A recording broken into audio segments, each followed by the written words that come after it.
Temanku pernah cerita tentang aplikasi pegadaian digital. Katanya sih bisa menyelesaikan separuh permasalahan hidup. Masa iya sih? Tapi karena penasaran, jadinya aku download deh. Registrasinya gampang banget. Fitur-fiturnya bikin aku jatuh cinta. Dulu tiap habis gajian aku pasti belanja. Tapi sejak kenal aplikasi pegadaian digital, aku jadi tahu nih, ternyata ada fitur tabungan emas pegadaian. Aku jadi bisa update harga emas setiap hari. Aku jadi semangat nih buat nabung emas yang bisa dimulai dari Rp50.000. Terus ada fitur jual emas juga. Cairnya nggak pakai lama. Dan untuk orang tersayang, aku nggak transfer uang lagi, tapi transfernya emas. Yang lebih seru lagi, emasnya bisa aku cetak dalam bentuk batangan atau tukar dengan perhiasan.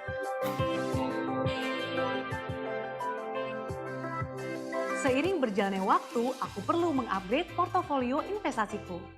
Aku coba deh fitur cicil emas di Pegadaian.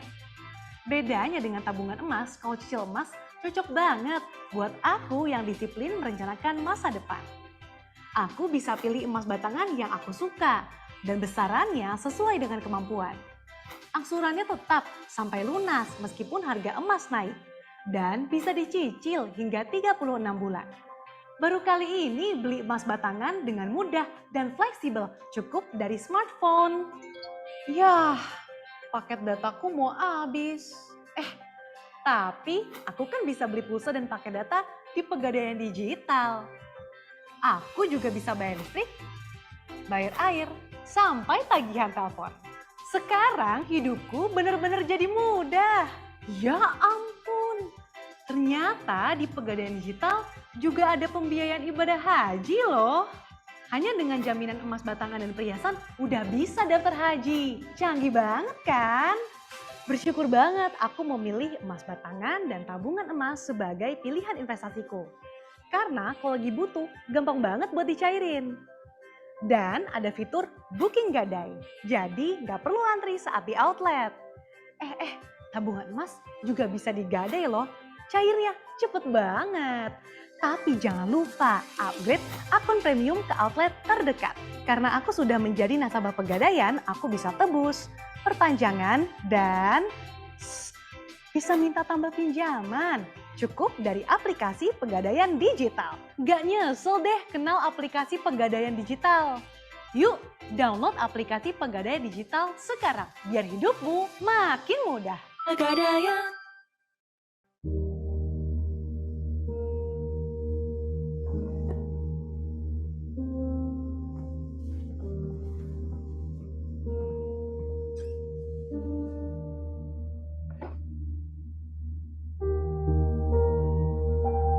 Cincin pernikahan ayah ibu.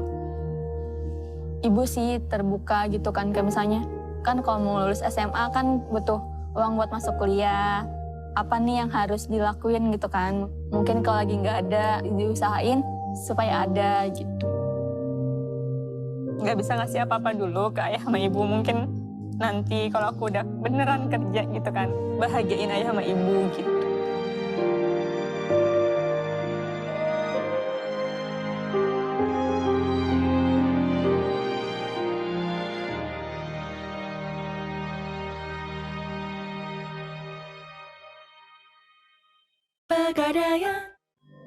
Yoga telah mengajarkanku banyak hal tentang keseimbangan hidup.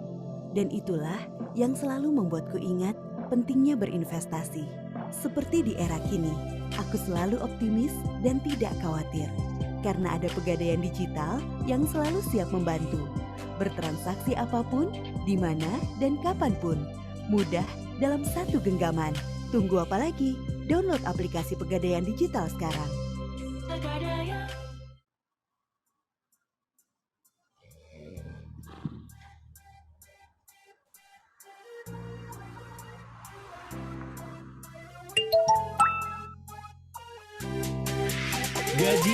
Gajian, emas, Selalu, emas.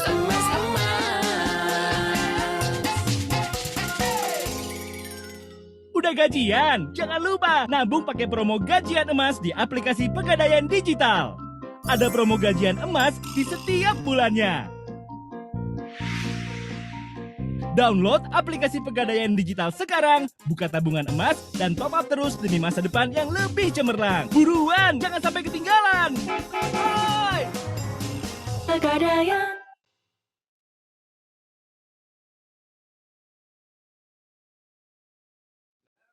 Sekarang bayangkan, kamu sedang berdiri di depan Ka'bah. Bayangkan, kamu akhirnya bisa menyentuh Hajar Aswad dan Kiswah. Bayangkan, kamu berdoa di tempat-tempat mustajab. Bayangkan, betapa bahagianya keluargamu bila berada di sana.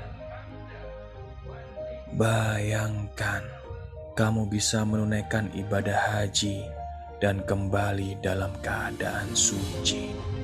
Jangan biarkan itu semua hanya menjadi mimpi. Sekarang, daftar Arum Haji sudah bisa pakai aplikasi Pegadaian Digital. Dengan jaminan emas di Pegadaian, memudahkan kamu ke tanah suci. Kamu bisa daftar dalam genggaman smartphone-mu. Segera daftar Pegadaian Arum Haji di Pegadaian Digital. Prosesnya cepat, mudah, dan aman. Tahun 2021 masih nggak pede? Saatnya pede, Pegadaian Digital. Buka aplikasi Pegadaian Digital untuk transaksi di mana saja. Bisa di kantor, parkiran, rumah, bahkan rumah mantan. Dengan beragam fitur, mulai dari jual beli dan transfer tabungan emas, booking gadai, gadai tabungan emas dan gadai efek, pembiayaan untuk kembangkan usahamu, bayar angsuran gadai, tebus gadai dan tagihan bulanan, dan cicilan emas dengan beragam brand ternama. Saatnya pede. Gue jiwa muda yang penuh semangat. Semangat melangkah untuk terus berkarya. Semangat melewati rintangan untuk mengasah potensi diri. Walau ada berbagai kebutuhan yang harus dipenuhi, semangat gue nggak pernah padam karena ada yang memberikan kemudahan dalam memenuhi berbagai kebutuhan dan selalu dapat diandalkan, yang memberikan banyak pilihan dan harapan. Buang jauh ragu dan teruslah maju dengan semangat berinvestasi demi terwujudnya sebuah mimpi. Karena gue punya semangat emas.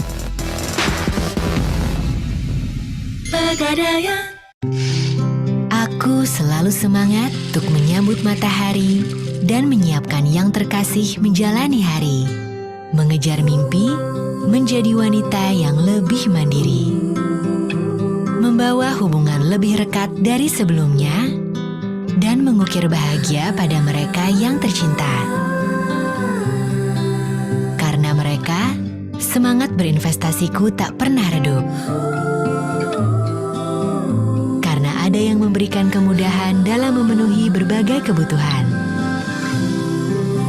dan membuka banyak pilihan. Aku pun akan memberikan semangat demi terwujudnya mimpi hari ini juga nanti. Karena untuk yang tercinta, semangat emas kita akan selalu ada.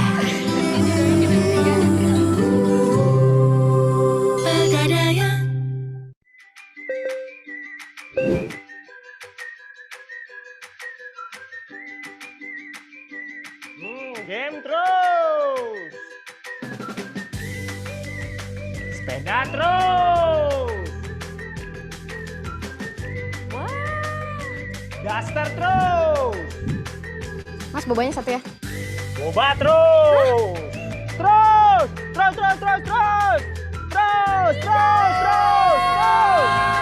Kalau terus-terusan boros, kapan nabungnya? Yuk mulai nabung. Nabung. Tabungan Emas di Pegadaian Digital aja. Ada promo mulai nabung hingga akhir tahun. Top up-nya bisa pakai kode promo Gajian Mas yang ada di setiap bulannya. Kamu bisa dapat diskon hingga Rp250.000. Download aplikasi Pegadaian Digital dan mulai nabung dari sekarang.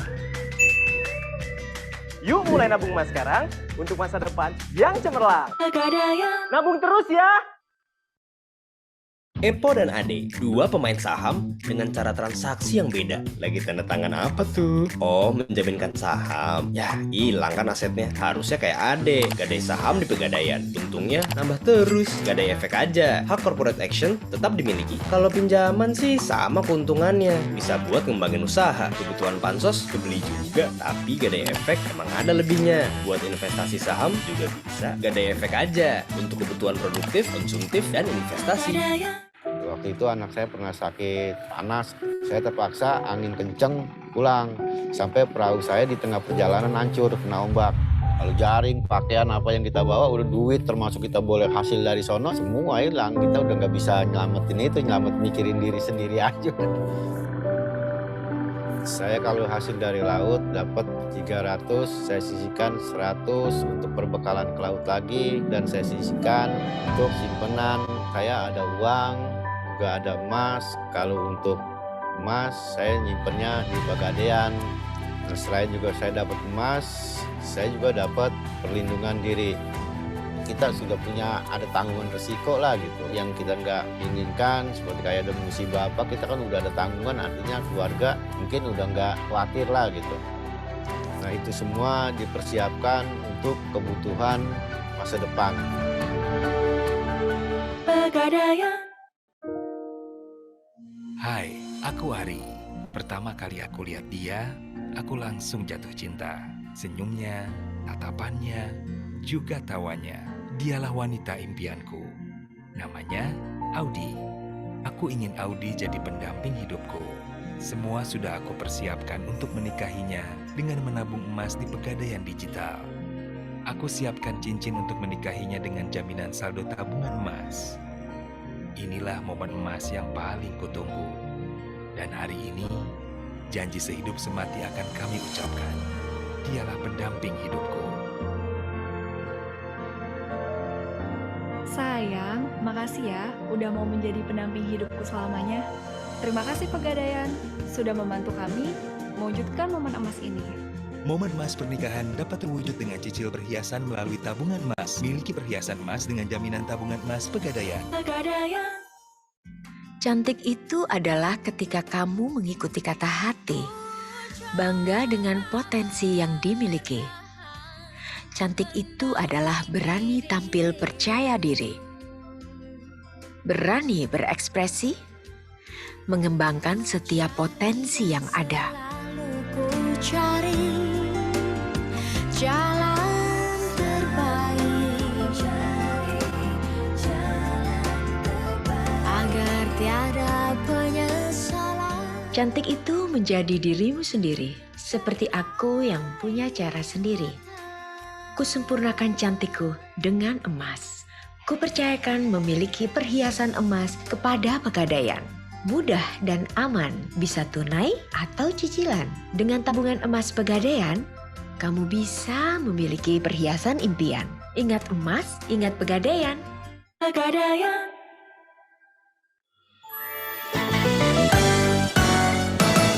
Mencari tempat aman untuk menyimpan emas, ya di Pegadaian saja tempatnya. Proses cepat dan nyaman, hati tak perlu cemas, ya di Pegadaian saja tempatnya. Oh, titip emas, ya di titipan emas Pegadaian. Dapat bonus uang pinjaman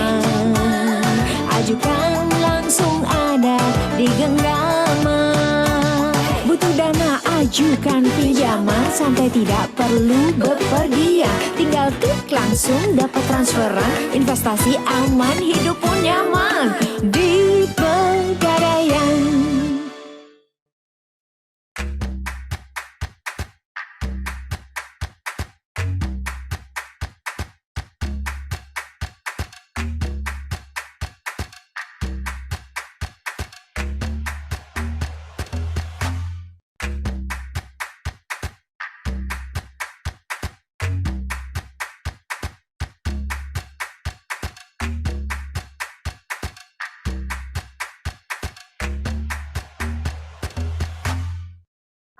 Lip cream nomor 1 di Indonesia, always on top of the charts.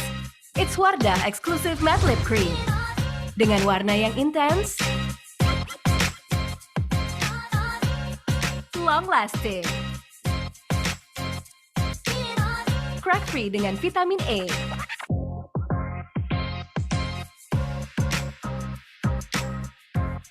Wardah Exclusive Matte Lip Cream, number 1 top chart lip cream.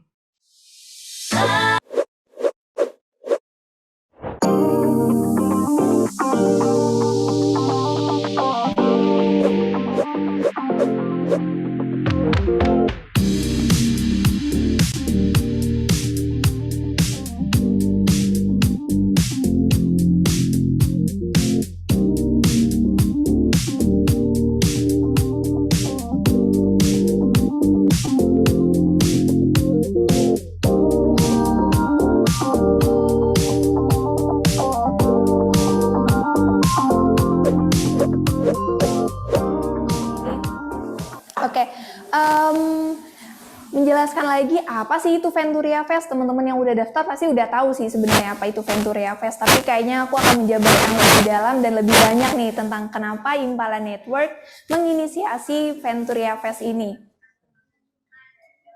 Venturia Fest merupakan rangkaian acara virtual online yang menjadi wadah untuk mengembangkan kreativitas dan potensi diri bagi para penggerak industri kreatif.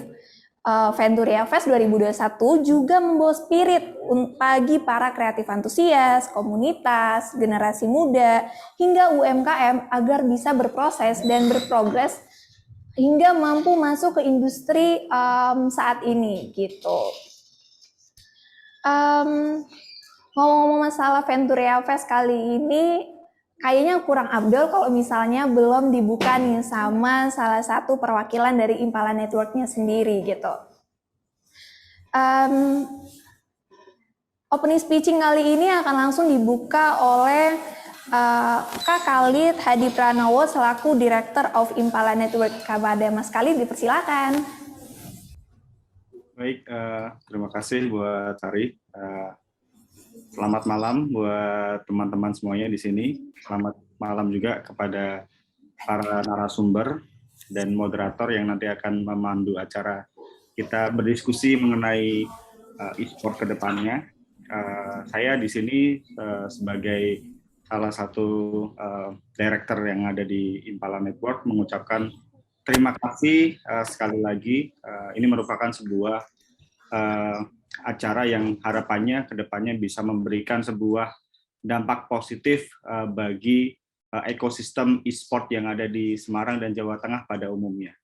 Jadi sedikit memperkenalkan juga Venturia Fest ini sebagai serangkaian event yang berfokus untuk mengedukasi pelaku industri kreatif Jawa Tengah di masa pandemi ataupun nanti mudah-mudahan dengan kondisi yang sudah kembali normal. Acara ini, Venturia ini bisa memberikan insight, pendalaman lagi kepada teman-teman yang memang tertarik di bidang e-sport, supaya teman-teman ini bisa menyadari perannya. Jadi kalau tadi saya juga berdiskusi di sesi sebelumnya, itu mengenai peran. Jadi peran dalam sebuah ekosistem yang ada di dalam e-sport ini sangat luas, dan ini merupakan sebuah poin yang perlu kita sadari, dan ketika kita mengetahui peran kita sendiri, kita dapat berkolaborasi supaya kedepannya produktivitas yang ada di ekosistem e-sport ini menjadi lebih baik lagi. Seperti yang kita ketahui juga, sebenarnya kalau kita membandingkan dari sisi industrinya ya, industri e-sport ini merupakan salah satu industri yang memiliki pasar yang cukup luas. Dan dari pasar yang luas itu, kita tahu bahwa kalau kita bandingkan dengan ekosistem yang ada di tempat lain, misalnya salah satu sektor industri kreatif di film itu dibanding dengan game, saat ini film dengan game sebenarnya dari sisi industrinya marketnya lebih besar yang ada di e-sport itu sendiri atau di game itu sendiri. Jadi harapannya ke depannya kita bisa mengambil peluang ke depannya dan bisa memberikan manfaat buat teman-teman yang hadir di sini sekalian. Demikian dari saya, kurang lebihnya saya ucapkan terima kasih buat teman-teman. Saya resmikan untuk acara Venturia Fest untuk e-sport ini resmi dibuka. Terima kasih. Wassalamualaikum warahmatullahi wabarakatuh. Terima kasih Mas Khalid untuk sambutannya. Sambutan dari Mas Khalid sebagai tanda bahwa talk show e-sport pada malam hari ini resmi dibuka. Oke, semua rangkaian acara ini tidak hanya berjalan sendiri. Event online ini disupport oleh berbagai pihak yang memberikan support dengan bentuk berbagai macam. Saya ucapkan terima kasih kepada sponsor kami, yaitu ada Pegadaian, JNE, PT Nutrifood Indonesia, Link Aja, Wardah, dan G-Media. Terima kasih juga kepada media partner kami, ada Ayo Semarang, IDN Times Jawa Tengah, dan mediaini.com. Oke, kepada teman-teman yang sudah join di live pada malam hari ini, jangan lupa untuk absen dengan men-scan barcode yang sudah ada di layar ya teman-teman. Dan jangan lupa juga untuk mengisi Google Form yang sudah di-share oleh panitia di bagian kolom komentar atau di grup WhatsApp teman-teman. Oke. Tidak usah berlama-lama lagi, kita akan langsung masuk ke sesi talk show e-sport kali ini dengan tema Behind the Skill yang akan langsung dimoderatori oleh Kak Justinus selaku Ketua e-sport Udinus. Kepada Kak Justinus dipersilakan. Oke, terima kasih Sari atas sudah dikasih ya ke saya.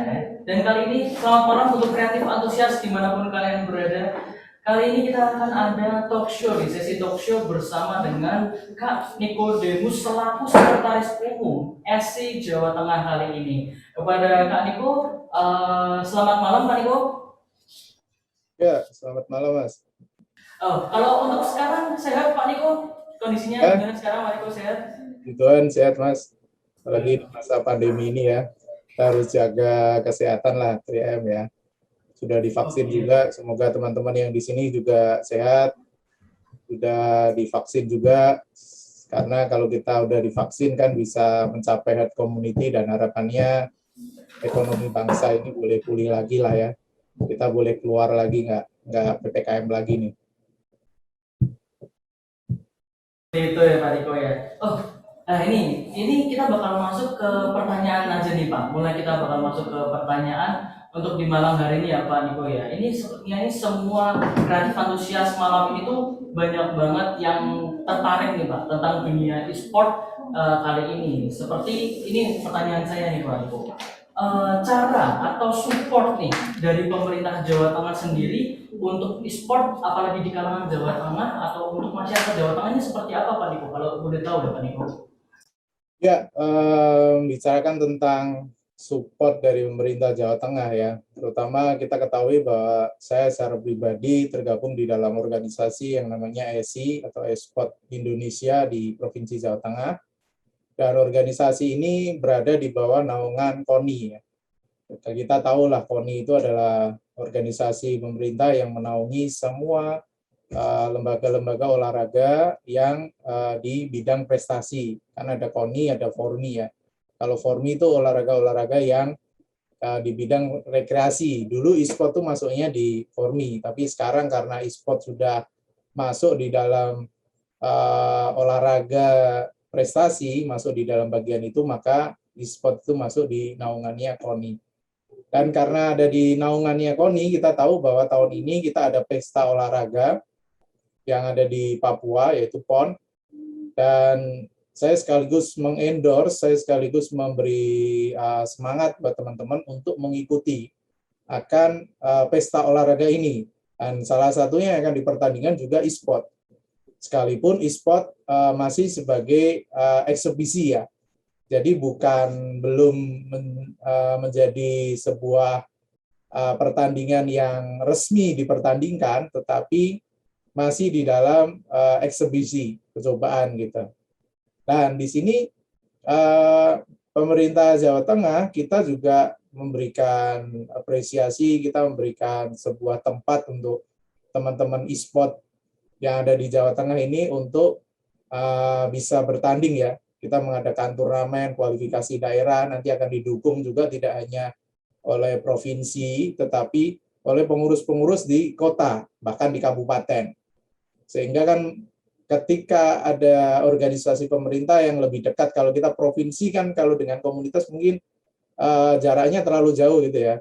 Yang lebih dekat itu kan lebih pengurus kotanya, sehingga pengurus kota ini yang akan langsung terjun kepada komunitas-komunitas yang ada, karena atlet-atletnya kami provinsi itu kan didapat dari atlet-atlet kota nih, masing-masing kota, semua atlet kota itu, dan kita gabungkan menjadi ini adalah atlet provinsi. Jadi pada tanggal 26 Agustus besok akan ada kualifikasi PON terutama di Jawa Tengah, dan game yang dipertandingkan ada 3, ada Free Fire, ada Lokapala, dan PES. Ya, dan PES ini yang di konsolnya di PS4 ya. Dan ini kami harapkan menjadi sebuah antusias bagi rekan-rekan e-sport terutama yang ada di Jawa Tengah untuk ikut membela akan kotanya. Ini kan menjadi suatu hal yang menarik ya, karena selama ini kan e-sport menjadi sebuah hal yang mungkin dianggap sebagian orang, bahkan mungkin orang tua tuh dianggap negatif, ya ngapain sih kamu main game terus gitu kan, masa depanmu mau jadi apa. Nah ini menjadi sebuah kesempatan, titik balik, starting point dari e-sport untuk kita buktikan bahwa ketika kita bermain game, ketika kita bermain e-sport itu kita tidak hanya bermain game, just a gamer, tetapi kita sekarang menjadi atlet nih, sebutannya atlet, ya kan, keren kan. Bahkan atlet itu kan kayak baru-baru ini ya, ada main bulu tangkis yang mendapat medali dengan luar biasa gitu ya di Olimpiade, dan mereka dianggap sebagai pahlawan olahraga Indonesia gitu kan. Dan kita sebagai atlet e-sport kita punya kesempatan yang sama karena standar kita sama, strata kita sama. Sekarang kita menjadi seorang atlet nih. Gitu. Jadi inilah yang kami perjuangkan, merubah paradigma terutama yang ada di kalangan masyarakat, kalangan orang tua, sehingga buat teman-teman yang suka, mempunyai hobi dan bahkan mempunyai bakat di dunia e-sport, bermain game, tidak hanya bermain game saja, tetapi raihlah mimpimu, salah satunya untuk menjadi seorang atlet. Dan ketika Anda punya mimpi untuk menjadi atlet e-sport, maka kami siapkan untuk tempatnya. Dan kami pun sedang mempersiapkan, kami punya mimpi gitu ya. Kenapa sih kalau kita lihat ya, bulu tangkis di Indonesia itu punya atlet-atlet yang tidak pernah habis. Dari zaman Susi Susanti zaman dulu sampai sekarang itu atlet-atlet bulu tangkis Indonesia itu selalu juara gitu. Kenapa? Karena di Jawa Tengah ada sebuah tempat yang ada pembinaan bulu tangkisnya, yaitu di Kudus. Kita tahu ya. Dan kami berharap kami akan buat seperti itu untuk pembinaan dari atlet-atlet e-sport. Gitu. Karena sekarang kan kalau kita bicara turnamen banyak lah. Tidak usah ngomongin turnamen yang dibuat oleh pemerintah, bahkan swasta, bahkan perorangan pun buat turnamen e-sport itu kan banyak. Tetapi kalau kita lihat dari pembibitannya itu belum ada. Kami akan fokus di sana untuk mencetak atau membibit atau istilahnya menampung teman-teman yang starting, Pak saya mau jadi atlet e-sport nih, saya harus kemana lah. Kami akan siapkan jalannya, roadmap-nya untuk ke sana, sehingga Anda yang punya bakat bisa ke sana. Itu Mas mungkin sedikit yang bisa saya sharekan mengenai partisipasi ya pemerintah Jawa Tengah, terutama SI Jateng, untuk mendukung teman-teman ini bisa berjuang menjadi seorang atlet e-sport. Itu Mas. Oke, berarti seperti itu ya Pak Niko ya. Jadi dalam waktu dekat bakalan ada prapon yang nantinya adanya eksibisi tentang e-sport ya Pak ya. Jadi ada dari game Lokapala, Free Fire dan PES sendiri ya Pak Niko ya. Ya, betul Mas. Berarti keren banget nih Pak. Berarti e-sport ini sudah masuk ke dalam salah satu olahraga yang sangat diminati oleh kalangan muda tentunya ya Pak Niko ya. Kalau boleh tahu nih Pak, ini untuk para kreatif antusias yang kita ada nih di malam hari ini. Saran nih untuk para pemain yang mereka itu sedang mencari jati diri mereka nih Pak. Seperti mereka tuh mau ikut turnamen. Jadi apa sih turnamen yang disarankan? Misalkan ada teman-teman yang ingin ikut turnamen lokal aja, tapi ada yang ingin ikut turnamen besar seperti itu. Nah, saran dari Pak Niko sendiri supaya mereka bisa dinotis atau dilihat oleh para teman-teman dari SI Jateng itu seperti apa Pak? Ya, kalau mereka intinya mau jadi pemain pro ya, kan arahnya ke sana kan, menjadi pemain pro dan nanti mereka bisa menjadi atlet. Sarannya sih, ya kita sekarang juga sebagai organisasi pemerintah, PBSI pusat itu kita punya platform juga yang namanya adalah garudaku.com. Nah, ini sebenarnya bocoran dikit nih, karena dari pusat belum mengumumkan, jadi tanggal 18 besok akan ada sosialisasi press conference dari pusat, jadi teman-teman di bocoran dari saya, ini platform khusus terpusat pendataan, jadi teman-teman semua yang ingin menjadi atlet bisa mendaftar ke sana, dan ketika mendaftar ke sana, itu akan masuk ke dalam database kami. Database kami itu maksudnya ya terpusat, nanti dari kita wilayah-wilayah itu kita bisa mengetahui bahwa ada namanya atlet A misalkan. Nah, ketika nanti teman-teman mengikuti turnamen-turnamen yang ada di platform itu, nanti di situ akan ada statistiknya, di situ akan ada recordnya ketika Anda menang, ketika Anda juara dan mungkin mendapat MVP dan sebagainya, itu ada recordnya di sana. Sehingga kan ketika pengurus-pengurus kota, SI kota atau kabupaten yang ingin mencari atlet yang berprestasi untuk game tertentu nih, mereka tinggal buka database nih. Oh, ternyata ini misalkan si A yang tadi sudah ikut turnamen-turnamen game, beberapa turnamen game nih, sudah menangkan ya, tinggal sudah ada recordnya, sehingga nanti bisa mungkin di call, dikontak untuk mengikuti misalkan selekda gitu kan. Itu sudah ada nih ke sana. Jadi nanti ketika teman-teman punya mimpi untuk menjadi pemain e-sport, silahkan mencoba, terbuka untuk umum untuk ikut kualifikasi PON. Ini kesempatan kita, starting, jangan lewatkan ini. Jadi masuk aja daftar nanti di platform garudaku.com, itu web-based ya, jadi semua bisa akses, pakai HP, pakai komputer pun bisa akses. Nanti di situ pendataan terpusat sehingga kita bisa men-tracing lah, istilahnya mengetahui teman-teman ini skill-nya sampai apa gitu ya. Kita bisa tahu dari situ. Itu sih, Mas.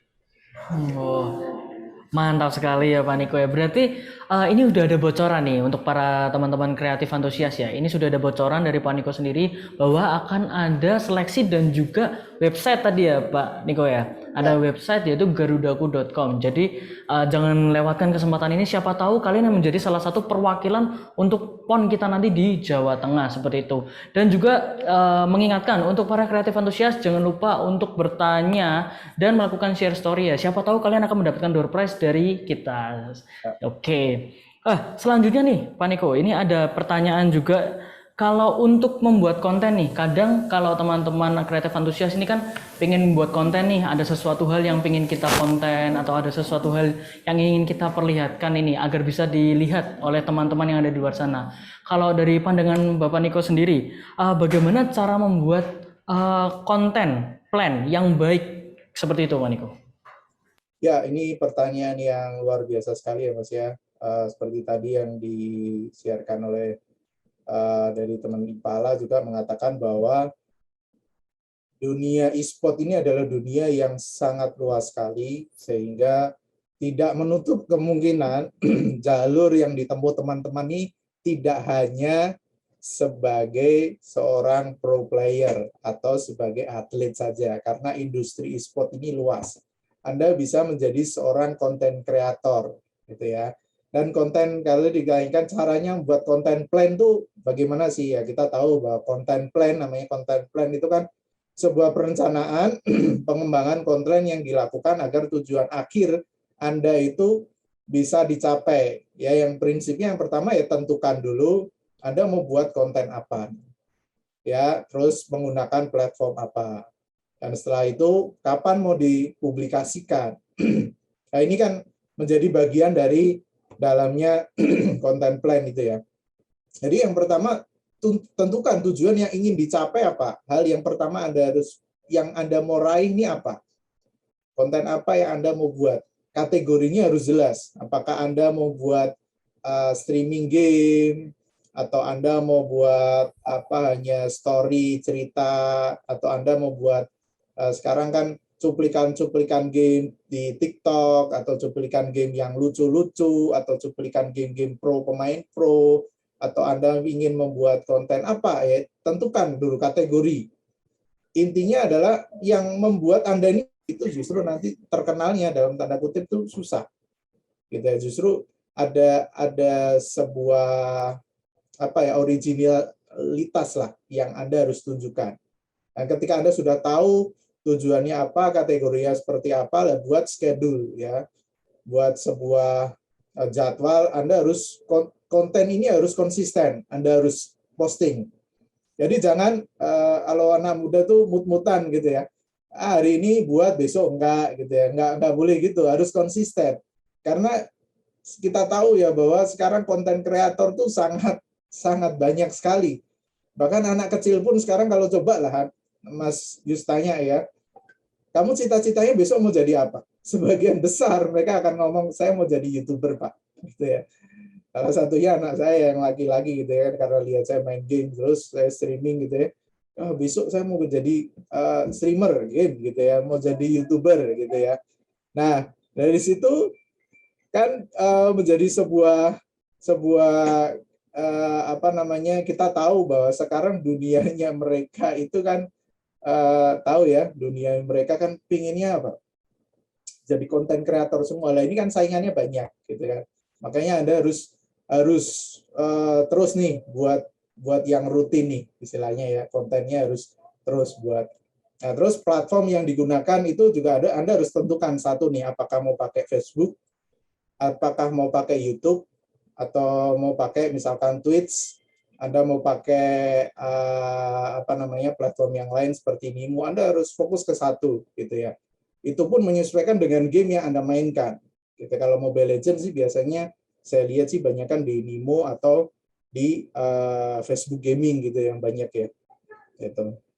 Nah, intinya sih yang terakhir ya, yang paling penting ini yang jarang dilakukan oleh orang-orang yang mau starting membuat konten atau menjadi konten kreator adalah riset.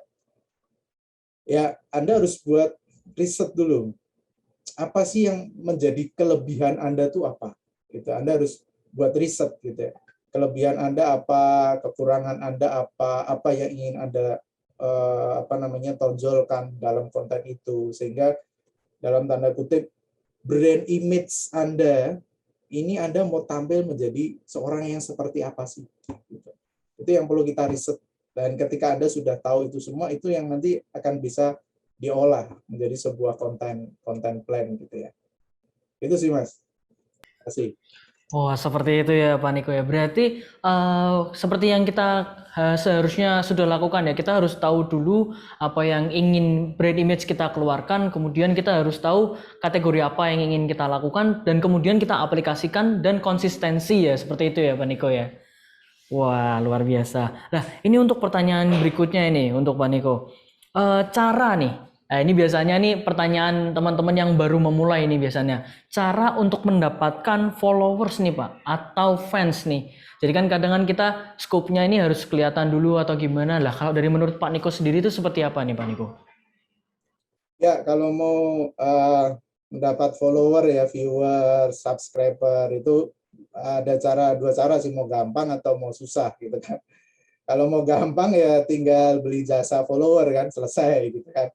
Tapi itu tidak direkomendasikan ya, karena itu kan sifatnya tidak organik dan orang yang menjadi follower Anda orang random, acak, dan untuk balik lagi nonton Anda itu susah gitu ya. Apalagi memberi Anda sumbangan gitu ya. Kalau di Facebook itu kan ada star gitu yang bisa diberikan, ada sebagian besar orang-orang yang saya kenal, ketika mereka menjadi konten kreator ya di Facebook, pendapatan mereka terbesar itu justru dari star, gitu, dari sumbangan. Kita tahu lah salah satu konten kreator kita, gitu ya, si Arab gitu ya, pernah dapat sumbangan yang menggegerkan itu 1 M. Satu langsung jeglek 1 M gitu kan. Lah itu yang gede itu di situ. Kenapa dia bisa dapat sumbangan 1 M? Ya karena penonton itu menyukai apa yang kita tampilkan. Ingat bahwa kita ini konten kreator, kita ini kreatif ya, yang menampilkan hiburan. Jadi yang kita tampilkan ini hiburan. Jadi jadilah orang yang bisa menghibur orang lain. Tetapi saya menyarankan ya, ketika kita menghibur orang lain, hiburlah dengan sesuatu yang positif. Memang ada pasarnya ketika kita ngomongnya jorok, kita ngomongnya toksik, kita ngomong yang nggak baik, ada orang yang suka, ada pasar seperti itu. Tapi saya secara pribadi saya tidak menyarankan untuk Anda menjadi orang yang seperti itu. Karena toh kalau Anda dapat uang banyak pun juga saya percaya dosa Anda juga banyak kan. Karena Anda melakukan hal yang nggak baik gitu. Jadi carilah uang, carilah sesuatu itu yang lebih baik sehingga ketika Anda men-set diri Anda, membrand diri Anda menjadi seorang entertainer. Ingat ya, sekarang tuh dunia bergeser ya. Dulu kita sukanya nonton TV. Sekarang anak-anak muda nontonnya itu di YouTube, di Facebook gitu. Siapa yang mereka tonton? Ya kalian dengan saya ini. Sebagai seorang konten kreator, sebagai seorang hiburan. Kita penghibur. Ya kita menyajikan apa yang mereka suka. Yaitu apa? Ya karena kita di dunia e-sport, ya kita berikan konten kita di dunia e-sport itu. Dan ketika kita senang melakukan itu, kita suka dengan apa yang kita lakukan, maka itu akan terdelivery kepada para penonton kita sehingga mereka menyukai dengan hiburan yang diberikan kepada kita. Dan ketika mereka menyukai, mereka akan mudah sekali untuk like, mereka akan mudah sekali untuk komen dan share semua konten yang kita lakukan. Nah, itulah cara yang terberat gitu ya. Kalau cara medium gitu ya. Medium tengah-tengahnya ya kita bisa menggunakan fasilitas namanya iklan. Di dunia Facebook maupun di YouTube itu ada fasilitas internal mereka untuk kita bisa beriklan. Kita bayar ke Facebook, kita bayar ke YouTube untuk menampilkan mungkin fanspage kita atau channel kita sehingga channel kita itu bisa tampil di rekomendasi, video rekomendasi. Sehingga memungkinkan interaksi orang itu untuk masuk atau menonton video kita. Jadi itu sih cara yang mungkin kita sedikit ada modal gitu ya untuk kita beriklan, istilahnya kan gitu. Ya namanya usaha kalau tidak ada modal ya kurang lah ya istilahnya apa yang kita bisa dapatkan. Makanya itulah cara-cara yang mau cara termudah, mau cara yang susah atau yang tengah-tengah nih gitu. Jadi mungkin bisa saya sharekan Mas. Iya, oke. Terima kasih Mas Niko untuk jawabannya.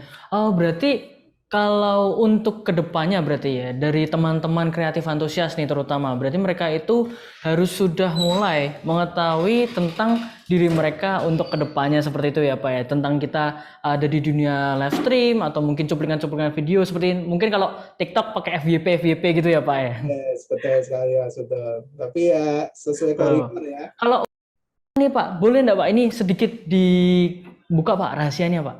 Ada enggak Pak kota yang menjadi incaran untuk tim yang nanti akan diberangkatkan PON Pak? Ada enggak Pak pemain atau mungkin tim nih Pak yang menjadi incaran nih Pak? Boleh enggak buka rahasia sedikit Pak? Ya, mewakili Jawa Tengah gitu ya.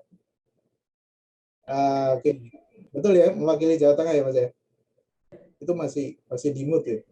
Jadi gini, untuk selekda atau kualifikasi daerah nanti yang tim atau pemain dari 3 game itu tadi ya, yang akan diberangkatkan untuk bertanding melawan provinsi yang lain sehingga nanti lolos akan berangkat ke Papua, itu kita sekarang belum ada namanya nih Mas. Karena itu kita buat besok tanggal 26 Agustus, kita buka open kualifikasi. Jadi semua orang, semua teman-teman yang ada di sini punya chance yang sama. Ada syaratnya umur 13 tahun ke atas, gitu ya. Dan harus sudah divaksin, gitu. Minimal vaksin 1. Kenapa? Karena kalau toh misalkan nanti lolos berangkat ke Papua, itu syaratnya perjalanan harus vaksin 1. Jadi mending kita screening dari awal ketika Anda starting untuk main ini, Anda harus vaksin. Kenapa? Kenapa harus vaksin? Ya untuk keselamatan Anda, karena ini perjalanan kan. Kita nggak tahu kondisi Papua dan bagaimana. Jadi buat teman-teman silahkan daftar, silahkan bergabung dengan tim di daerahnya ya. Bergabung tim di daerah di satu kota untuk Anda nanti Anda akan bisa kontak dengan pengurus SI di daerah masing-masing, mereka akan data kalian juga untuk mendaftarkan di turnamen ini gitu. Jadi kalau nama kita belum nih, nanti juaranya misalkan juara 1 Lokapala lah itu yang akan kita jadikan perwakilan Jateng nih. Juara 1 PES, kalau PES nanti diambil 2, juara 1, juara 2.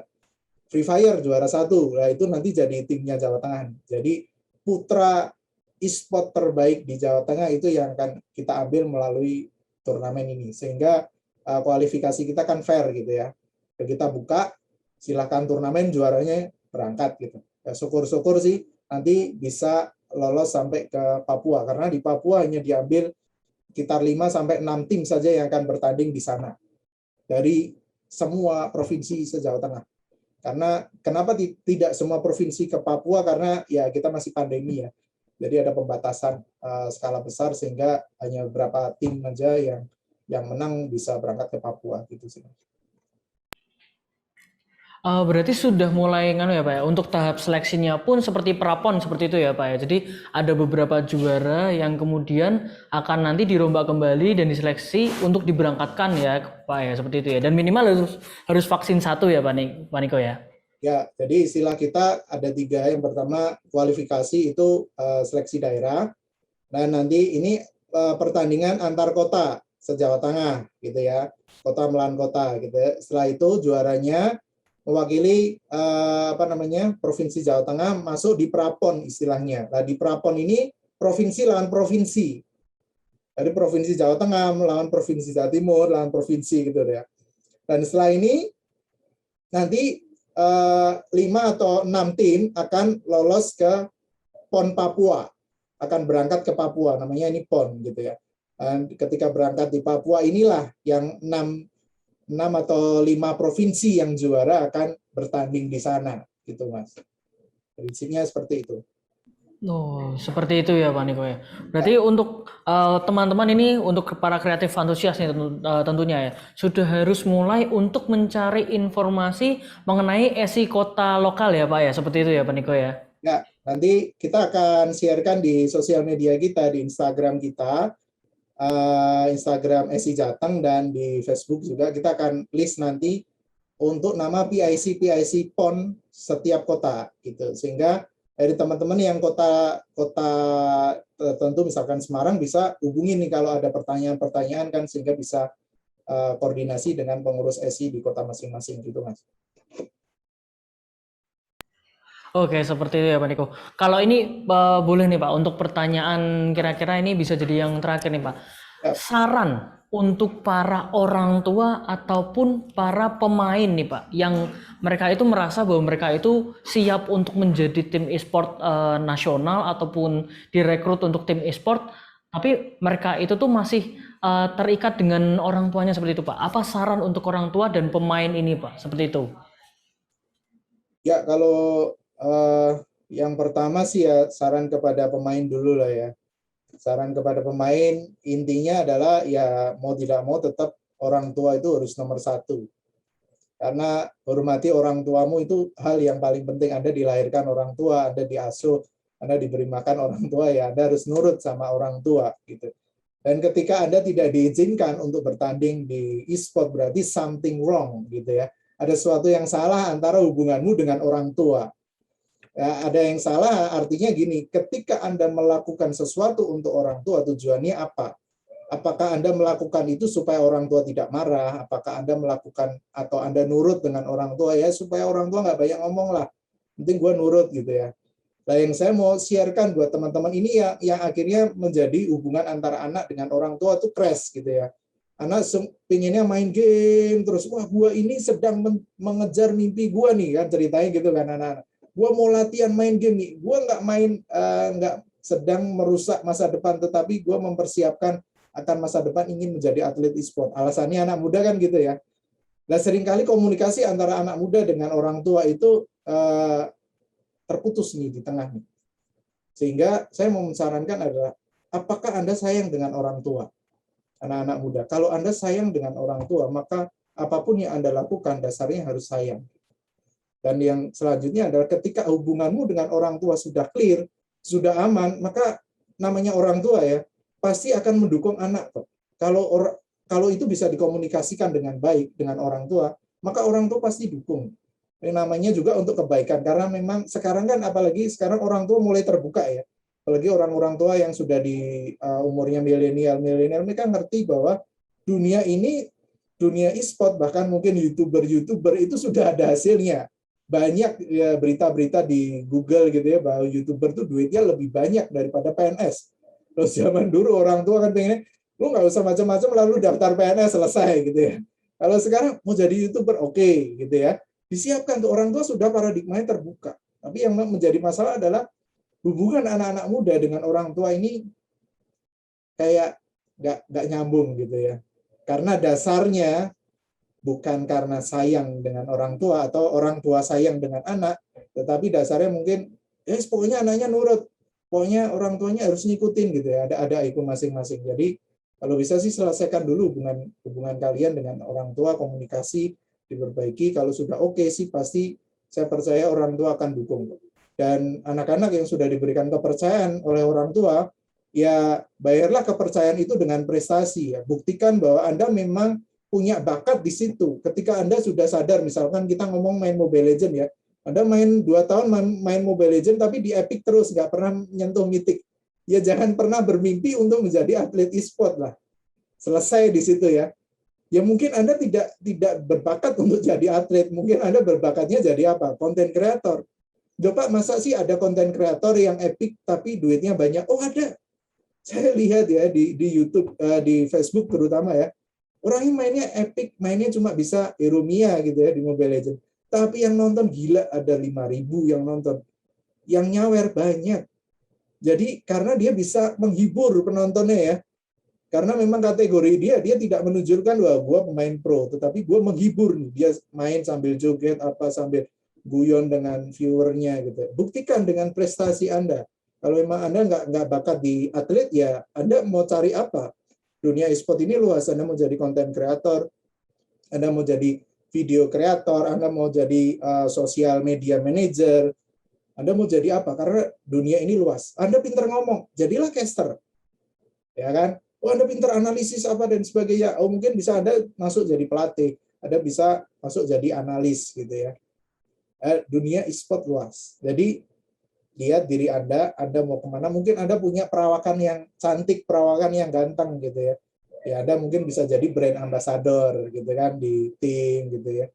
Itu bisa. Makanya arahnya kemana jangan pernah paksakan. Karena gue suka main game, gue harus jadi pemain e-sport. Oh tunggu dulu.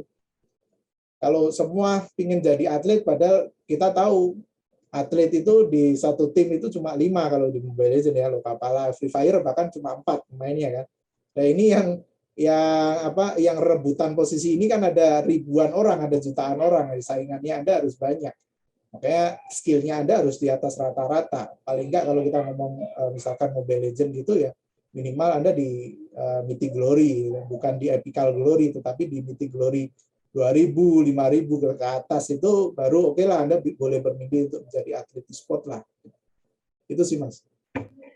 Oh berarti seperti itu ya Pak ya. Berarti kita sebagai anak itu juga harus menghormati orang tua dan orang tua pun juga harus menghormati anak. Tapi dengan catatan bahwa anak ini bisa memberikan sesuatu untuk orang tua yang membanggakan ya. Seperti itu ya Pak Niko ya. Ya betul, dan jangan lupa pokoknya ada komunikasi lah dengan orang tua itu. Harus komunikasi, dasarnya rasa sayang ya. Karena di keluarga kalau dasarnya tidak ada rasa sayang, ini berat nih. Makanya orang tua pun juga harus mau turun ke anak, memberikan bahwa harus ngomong pada mama ini, papa ini ngomong kayak gini, karena sayang loh sama kamu loh. Nah itu harus terjadi tuh, jalinan komunikasi itu harus nyambung. Itu sih Mas. Iya, terima kasih Pak Niko. Nah ini berikutnya nih Pak, ini kita ada pertanyaan dari teman kreatif antusias kita nih, dari Dia Septiani. Ini dari Kendal, Jawa Tengah nih Pak. Mau tanya Pak, izin bertanya, bagaimana cara kita mengedukasi orang yang belum tahu tentang ternya game dan bisa dikembangkan jadi e-sport seperti ini? Seperti kurang adanya dukungan dari orang sekitar seperti itu, yang kadang kalau main game malah dimarahi seperti itu, Pak. Jadi cara kita mengedukasi orang-orang yang sepertinya itu tuh kurang pede, Pak, dalam dunia e-sport seperti itu, Pak. Maksudnya ini pertanyaan arahnya mengedukasi pemainnya atau orang di sekitar pemainnya nih yang kita edukasi nih supaya mereka ngerti bahwa e-sport ini sekarang masuk ke dalam ranah atlet gitu kan, pertandingan resmi atau bagaimana nih, targetnya kemana nih? Kalau dari targetnya sepertinya ke arah pemain nih, Pak. Sepertinya untuk mentalitas seperti itu, Pak. Sepertinya pertanyaannya. Jadi bagaimana seorang pemain ini istilahnya dia tidak hanya bermain game saja ya Mas ya, tetapi usahanya atau apa yang dilakukan ini bisa berarah positif ya, gitu ya. Oke, jadi buat teman-teman yang punya minat dan bakat di dunia game, sekali lagi ya bahwa life is a game, saya katakan seperti itu. Hidup itu seperti bermain game. Loh, kenapa bisa seperti itu Pak? Karena sekalipun kita hidup hanya sekali gitu ya, tetapi hidup kita ini seperti sebuah permainan game. Kenapa? Karena di dalam hidup kita ini kita juga punya yang namanya skill. Seperti game itu kan, karakter game juga punya yang namanya skill. Kita punya yang namanya skill juga kan. Skill membaca, skill apapun yang kita punya, talenta dan sebagainya, kita punya skill. Dan kita punya yang namanya atribut. Kalau kita ngomong di Hero Dota itu kan ada hero assassin gitu, atribut agility, ada atribut strength dan sebagainya kan.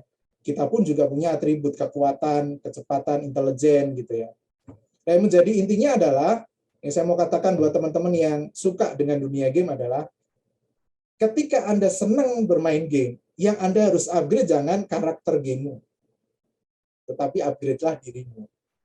Karena kalau kita ngomong ya, misalkan saya bermain game, saya punya HP gitu ya, saya bermain game, terus karakter Mobile Legends saya misalkan gitu ya, kita mau Mobile Legends ya.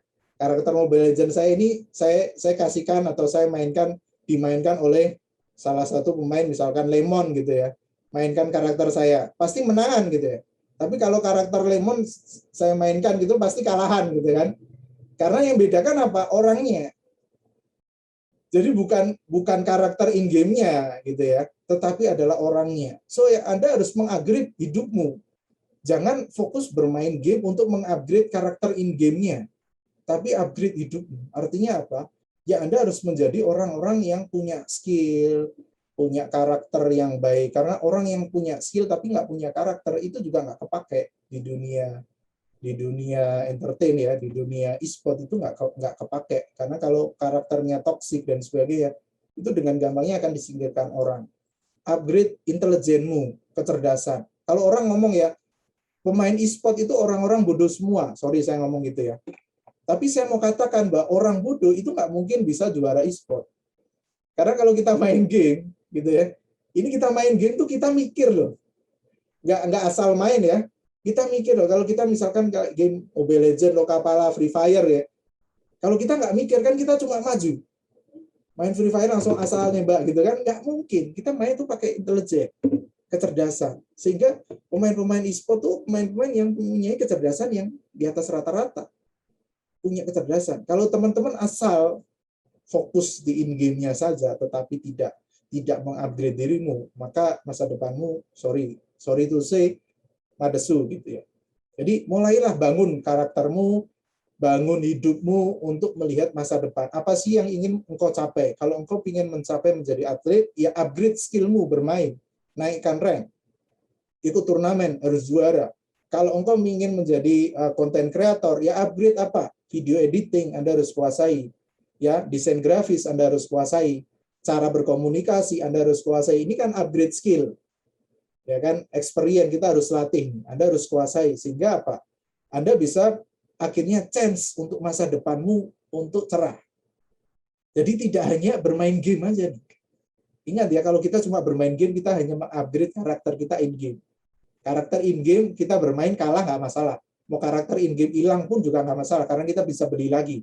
kita bisa main lagi, upgrade lagi. Tapi hidup ini cuma sekali. So jangan pernah gagal dalam tanda kutip ya. Karena hidup sekali, jadi hiduplah dengan maksimal. Karena waktu itu berharga. Itu Mas, saran saya buat anak-anak muda. Luar biasa sekali jawabannya Pak Niko.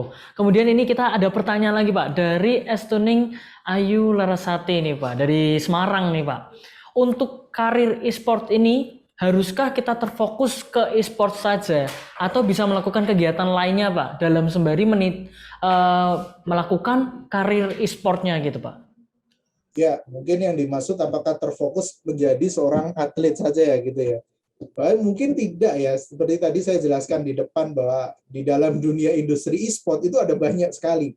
Anda bisa jadi atlet, Anda bisa jadi caster, Anda bisa jadi content creator, Anda bisa menjadi video editor, gitu ya. Ada video editor, sekarang tim-tim seperti RRQ, EVOS, dan sebagainya, mereka hire video editor. Bahkan seorang akunting, seorang akuntansi, orang yang hidupnya di akuntansi, itu perusahaan tim e-sport gede itu mereka hire loh. Itu tetap ada di ranahnya di dunianya e-sport gitu. Makanya apa yang menjadi talentamu gitu ya. Jangan hanya terfokus hanya kepada satu titik. Wah, kalau gue terjun di e-sport gue harus jadi pemain. Tunggu dulu. Lihat dulu rankmu apa gitu ya. Kalau rankmu masih kecil ya jangan pernah bermimpi jadi pemain pro lah gitu. Punya industri yang lain. Anda bisa jadi streamer. Streamer duitnya gede nggak Pak? Gede. Gitu ya. Kita tahu Just No Limit sudah nggak jadi pemain e-sport lagi. Tetapi dia dari YouTube-nya, waduh gede sekali Mas. Gitu ya. Jadi Anda bisa menjadi seperti itu. Anda jago desain. Anda bisa jadi desain grafis. Daftar nanti di dunia-dunia tim-tim e-sport gitu ya. Atau saya senang ngelola event Pak. Anda bisa jadi IO. Anda bisa jadi project manager untuk mengelola event-event e-sport gitu kan. Saya senang untuk cari sponsorship ya, gabunglah dengan di situ. Gitu ya. Karena industri ini besar. Industri ini besar. Gitu. Jadi teman-teman intinya adalah talentamu apa? Anda harus cek gitu. Talentamu apa, maksimalmu di sana. Kalau Anda sudah ngerti, kayaknya talenta gue di sini nih. Fokuskan ke situ. Ingat ya, lebih baik kita master di satu titik, di satu poin daripada kita sedang. Tapi kita menguasai banyak, tetapi levelnya medium gitu. Mending kita master di satu titik. Gitu.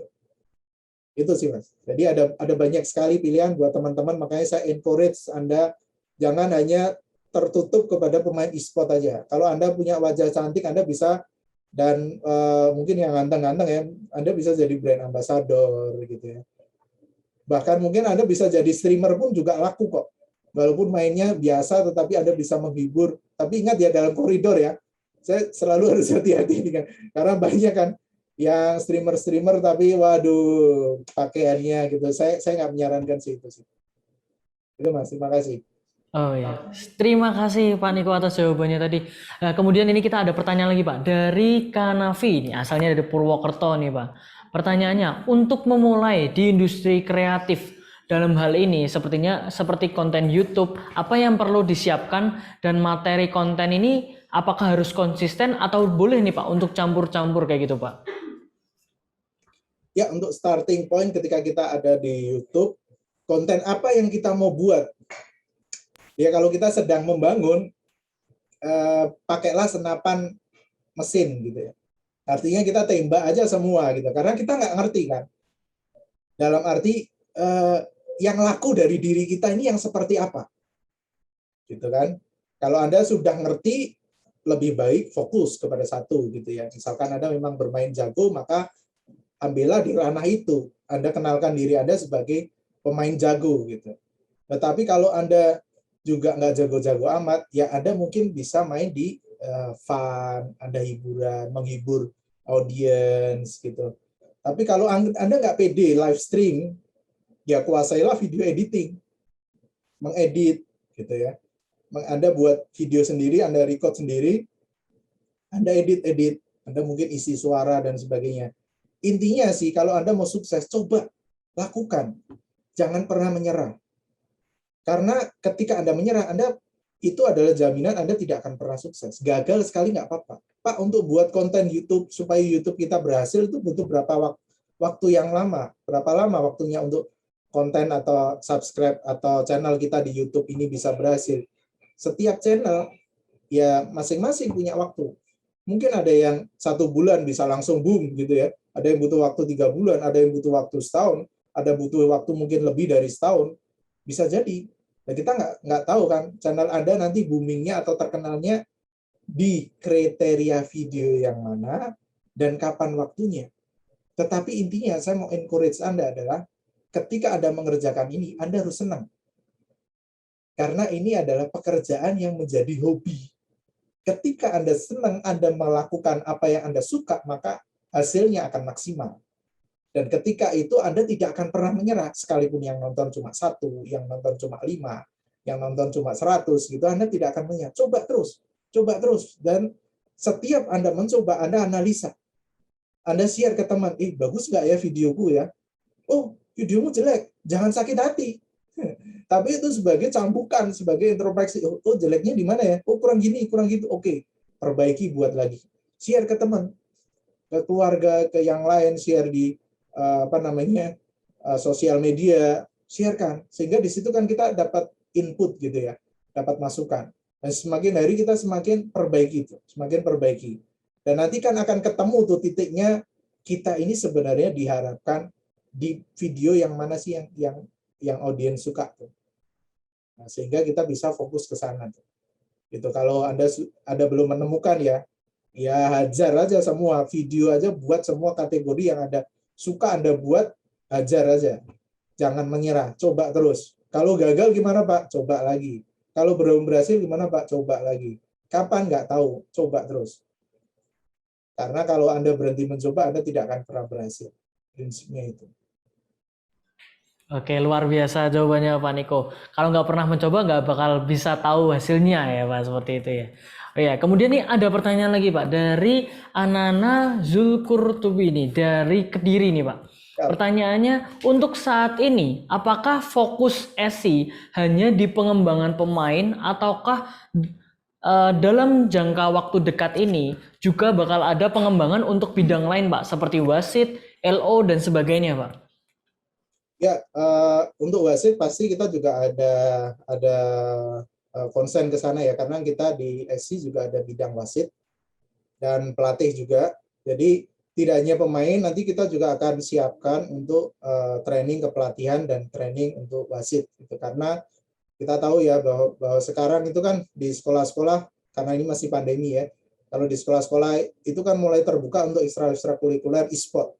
Nah, sekarang ekstrakurikuler e-sport itu mereka kan berharap ada pelatihnya kan, siapa yang ngelatih. Nah, nanti kita akan siapkan untuk kepelatihan untuk pelatih, sehingga para pelatih bisa bekerja di paling nggak ngelatih di sekolah-sekolah gitu. Karena di sekolah-sekolah kayak bola basket, sepak bola itu kan juga ada pelatihnya kan, yang datang ketika ekstrakurikuler itu kan, di kampus-kampus kan juga ada. Dan ada wasit. Kalau wasit sih ya di dunia, karena di dunia e-sport ya tidak seperti olahraga secara umum ya. Karena di e-sport itu kan sudah diwasiti by system, intinya kan gitu kan. By system sudah tahu ya sistemnya mainnya kayak gini.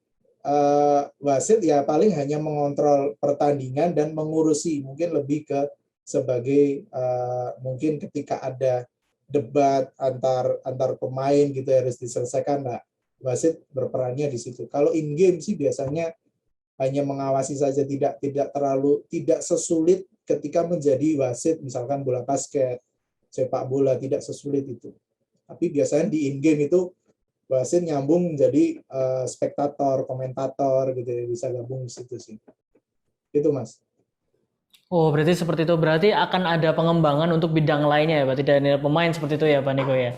Oke, terima kasih Pak untuk jawabannya, dan terima kasih sudah menemani kita di malam hari ini untuk kreatif antusias. Terima kasih juga untuk menonton kita di sesi pertama, dan ini sudah menutup acara kita di sesi pertama ya Pak ya. Jadi kita akan langsung aja kembali ke MC kita, Sari Lestari. Oke, terima kasih Kak Justinus yang sudah memoderatori talk show e-sport kita dengan behind the skill kali ini yang membahas banyak banget mulai dari soft skill, hard skill di balik e-sport yang dikira cuma games ternyata itu bisa jadi potensi diri bahkan bisa menjadi karir di masa depan gitu. Nah, ini antusias teman-teman banyak banget yang tanya dan masih belum terjawab gitu di sesi pertama ini. Terima kasih juga buat Mas Niko tadi yang udah memaparkan banyak banget potensi buat teman-teman bahkan sampai program buat teman-teman yang tertarik di dunia e-sport supaya bisa mengembangkan diri dan mengembangkan skillnya menjadi karir di masa depan gitu. Selanjutnya ada sesi kedua yang akan langsung diisi oleh Kak Daniel selaku founder dan CEO Point Esport yang akan dimoderatori oleh Justinus selaku ketua e-sport Udinus. Kepada Justinus dipersilakan. Oke, terima kasih Saristari. Kita akan masuk ke dalam sesi kedua ya, Kreatif Antusias ya. Di sini kita bakal melihat dan mendengarkan nih apa saja yang akan disampaikan oleh Kak Daniel Wicaksono kali ini. Selamat malam Kak Daniel. Selamat malam. Oke, Selamat malam. sehat Kak Daniel Ya. sampai sekarang? Masih sehat Kak Daniel? Sehat Puji ya? Tuhan, sehat. Ya, terima kasih sudah mau datang di acara kita ya di Venturia ya kali ini ya Kak Daniel ya. Berikutnya nih ada pertanyaan nih karena banyak banget yang menanyakan tentang tim e-sport nih pastinya Kak Daniel. Ya, Untuk pertanyaan, bagaimana sih Kak Daniel cara memaintain tim e-sport untuk menjadi tim e-sport yang besar, ataukah kita harus mulai dari sesuatu yang kecil atau kita harus mulai langsung dari skup yang besar seperti itu Kak Daniel? Pada dasarnya sebelumnya saya sebagai founder tim Point itu sebelumnya saya itu memulai karir sebagai player dulu. Pada dasarnya kita sebagai player kita membentuk komunitas kecil, kita merangkak akhirnya pada momen tertentu itu limit saya udah tahu nih, oh batasan saya udah sampai di sini aja, nggak mungkin saya bisa ke jenjang lebih ke pro, tapi saya di sini punya kayak cita-cita atau keinginan ini tim sebenarnya ada potensi untuk di dunia e-sport. Jadi akhirnya kita mencoba meng-hire kayak pemain-pemain yang lebih memiliki bakat dan akhirnya bisa mencapai ke tier 1. Sedangkan memaintain tim itu sendiri itu ada beberapa tahap ya. Jadi kalau emang memiliki modal besar, bisa kita langsung loncat menuju ke ibaratnya ke tier 1 dengan cara membeli slot ataupun mengakuisisi tim-tim besar. Tapi kalau dari divisi PUBG Mobile itu membuka kemungkinan ke tier 1 dari komunitas sebenarnya. Dari komunitas pun bisa.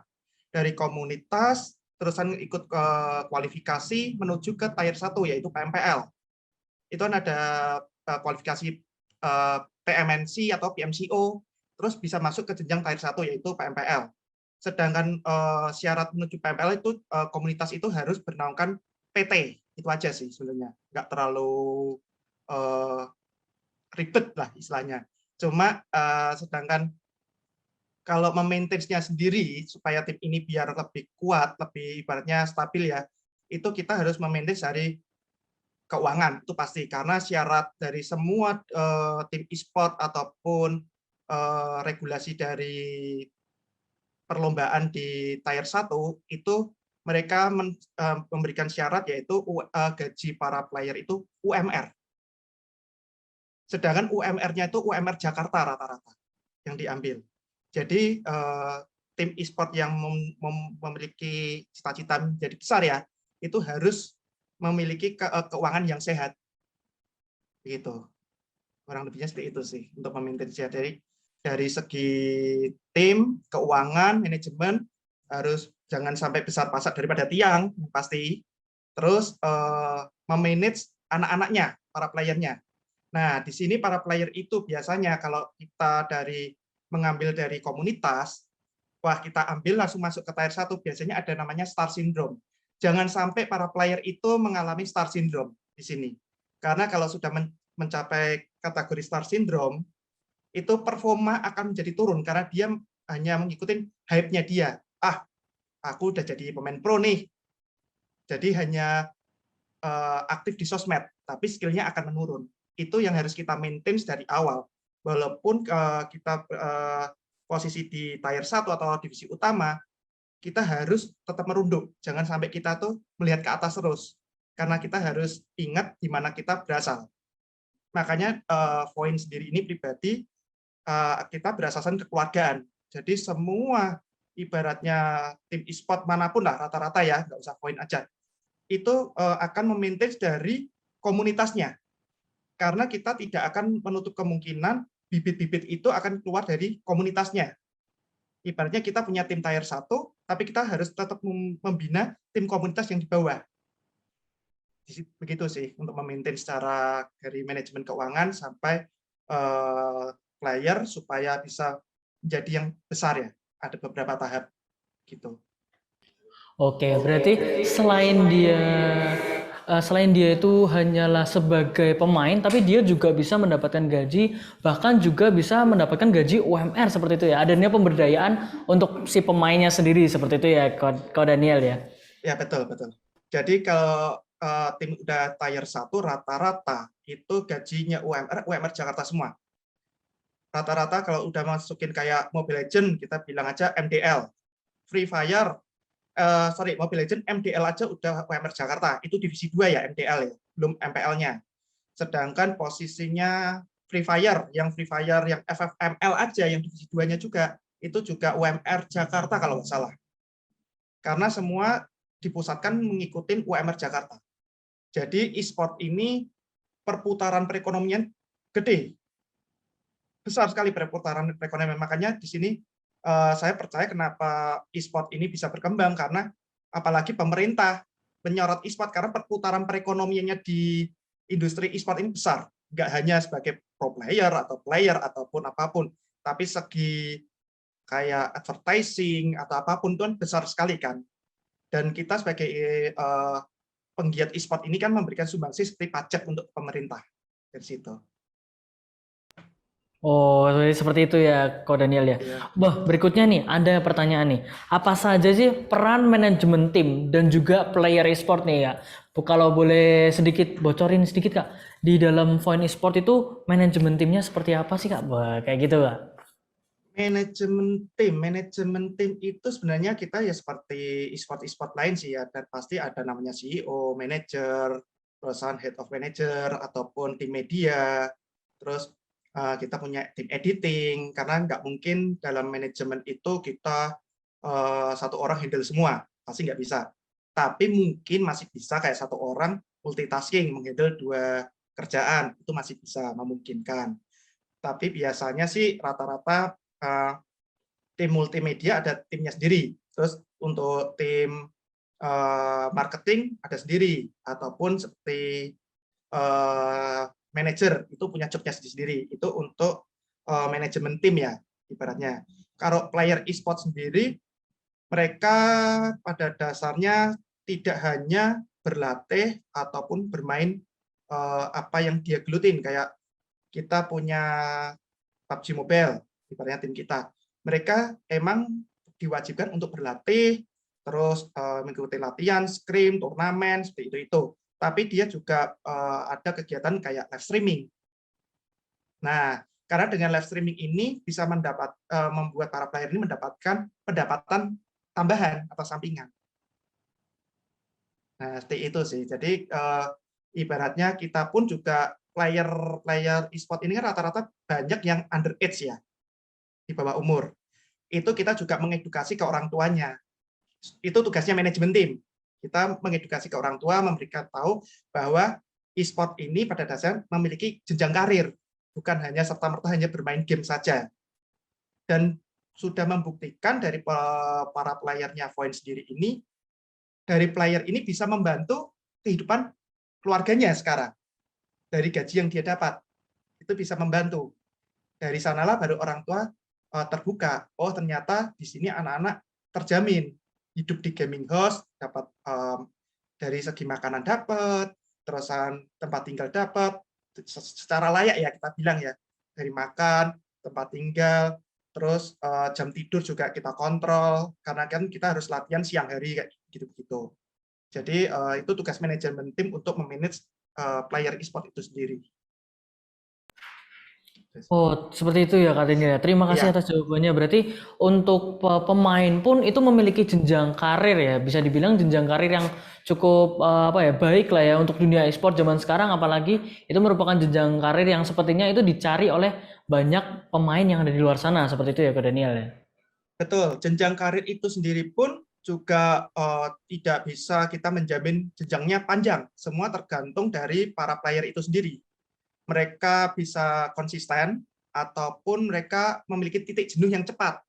Yang kita takutkan sini titik jenuh, karena bisa dikatakan para penggiat e-sport itu kan berbeda dengan olahraga konvensional. Itu berbeda. E-sport ini dia hidup matinya hanya bermain game, ibaratnya game yang bisa memberikan prestasi karena bisa diperlombakan, dipertandingkan, memperebutkan juara, ibaratnya. Nah, jadi ibaratnya dia harus konsisten. Gimana caranya dia menjaga mood supaya dia itu tidak cepat bosan. Nah, permasalahan kita ini kan kita para playernya rata-rata di bawah usia 20, sedangkan turnamen nasional itu memiliki batas umur usia 17 tahun baru bisa mengikuti divisi utama rata-rata. Nah, kecuali FF itu bisa di usia 14 atau 15, saya lupa antara itu. Kalau PUBG Mobile harus 17 tahun, itu posisinya itu masa-masa di mana player itu masih usia muda ya, di usia muda yang di mana emosionalnya masih tinggi, emosionalnya. Nah, ini yang kita takutkan, menjaga mood ini. Itu yang mood ini yang bisa membuat jenjang karirnya dia itu panjang atau pendek. Itu aja sih menurut saya. Harus disikapi secara dewasa menurutku untuk jenjang karir player e-sport itu sendiri. Oh, seperti itu ya Ko Daniel ya. Oh, berikutnya nih Ko Daniel. Bagaimana sih cara pencarian nih dan juga perekrutan pemain atau perekrutan player nih yang dilakukan sama tim Voin sendiri seperti apa nih Ko Daniel? Kalau boleh tahu. Ya, perekrutan player. Rata-rata player itu bisa kita rekrut dengan cara kita open trial dengan membuka trial untuk anak-anak komunitas dulu, karena dari anak-anak komunitas itu bisa kita dapatkan dengan nama free agent ataupun kita free transfer.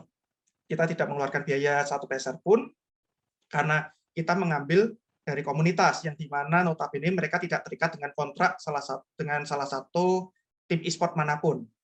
Itu bisa kita dengan melihat statistik, dengan data, terus kita menonton waktu dia di trial di scrim ataupun di turnamen. Apakah dia cocok dengan player yang sudah ada di kita, chemistry-nya dapat atau tidak, komunikasinya dapat atau tidak. Terutama itu komunikasi dan chemistry. Kalau orang sudah memiliki statistik kayak KD-nya bagus, kill death ratio-nya bagus, itu aku rasa bisalah nembak di PUBG M atau Free Fire ataupun Mobile Legends, itu pasti bisa main. Tapi kalau mereka komunikasinya nggak jalan, sering miskom di dalam game, chemistry nggak dapat, tim itu tidak akan jadi menurut saya. Pasti berantakan.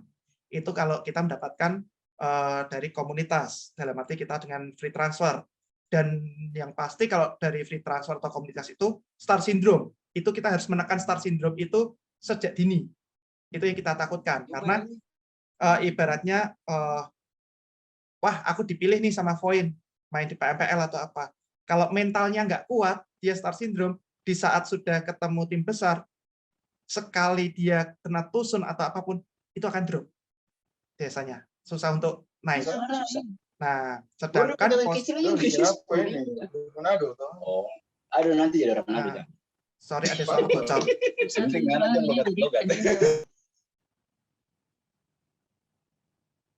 Ya, terus lanjut lagi posisi untuk perekrutan ada dengan cara kita mengakuisisi player atau membeli buyout dari tim lain.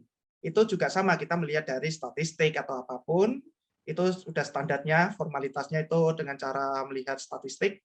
Tapi kembali lagi, terutama itu match nggak dengan player yang sudah kita punya, cocok nggak nih. Makanya setiap kita mau buyout player, kita selalu izin ke manajemen e-sportnya sendiri. Boleh nggak kita trial? Rata-rata kalau kita saat trial, dia menggunakan nama samaran ya di sini ya, nama samaran. Jadi tidak mungkin dengan nickname aslinya, nanti bocor.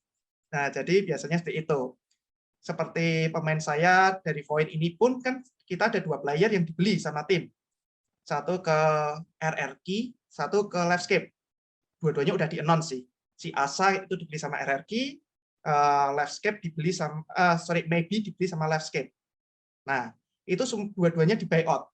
Nah, ini pun juga di dunia e-sport, agak melenceng ya, di dunia e-sport tuh juga ada perputaran perekonomian di transfer market. Nah, ini makanya kenapa game itu game masuk di dunia e-sport, karena di sini pun juga ada transaksinya, seperti di sepak bola. Oh, pemain ini pindah ke tim ini.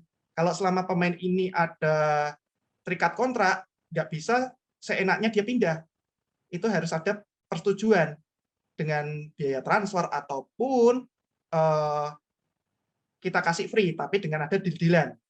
Beberapa kayak pemain Void kita farewell dengan free transfer, itu ya udah nggak masalah. Tapi kalau emang kayak Asa atau Maybe ini di sini kan mereka memiliki bakat dan banyak yang mengincar, ya itu ada biaya transfer saat mereka membeli.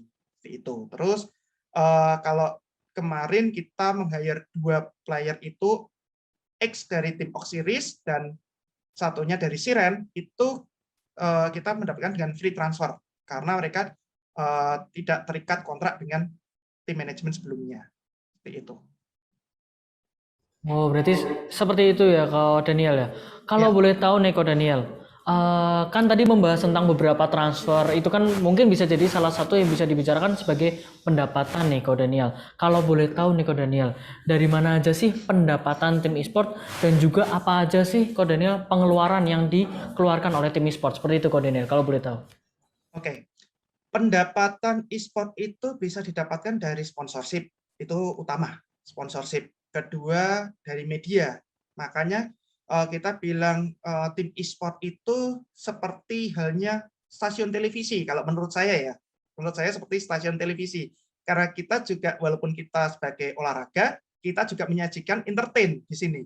Menyajikan entertain. Jadi kita harus membuat konten, memberikan seperti brand ambassador, itu supaya memikat para fans. Nah, dengan adanya fans, kita memiliki YouTube, channel YouTube, kita up konten, itu otomatis kan banyak penonton. Itu akan mendapatkan monetize untuk tim e-sport itu sendiri. Tapi melakukan hal seperti itu kan tidak mudah. Tidak seperti membalikan telapak tangan, karena kita mendapatkan fans atau apa itu kan perlu memiliki keunikan sendiri ya, setiap tim e-sport ya. Kita anggap aja seperti the big three team lah, menurutku di Indonesia tuh seperti EVOS, RRQ, ataupun BTR, itu memiliki fans fanatik masing-masing. Itu income-nya dari mereka pasti dari sisi media udah besar itu, selain dari sponsorship.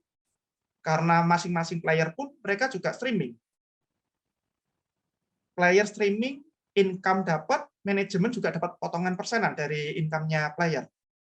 Nah, di situ. Jadi tim e-sport sendiri mendapatkan pendapatan dari streaming player itu sendiri juga sebenarnya, karena itu ada perjanjian kontrak semua. Itu secara pendapatan. Kalau pengeluaran rata-rata kita pengeluaran salary ya, di sini gaji. Terbesar di gaji karena anggap aja kita PUBG-M kita punya 4 player, gaji UMR Jakarta di angka 4 lebih dikit. Itu sebulan pengeluaran kita sudah berapa? Nah, belum manajer, belum lagi tim media, belum lagi head of manager. Jadi burning money-nya pun juga gede di e-sport kita sebenarnya. Makanya di sini benar-benar memanage keuangannya itu harus benar. Jangan sampai besar pasak daripada tiang.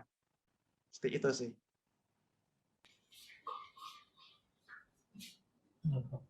Oke, seperti itu ya, Kak Daniel ya. Kalau boleh tahu nih untuk Kak Daniel, kan kadang kan kalau mereka-mereka yang ingin memulai dalam karir e-sport, ingin memulai mungkin dalam dunia e-sport sebagai tim e-sport atau mungkin sebagai pemain e-sport, kalau boleh tahu nih kok sedikit aja, bonding apa sih kok yang menurut Kak Daniel itu cocok untuk diberikan kepada pemain ataupun kepada tim, intinya adalah kepada manajemen lah. Bonding tim seperti apa sih kok yang cocok? Atau kalau boleh tahu dari tim Void sendiri kok, bondingnya seperti apa nih kok kayak gitu?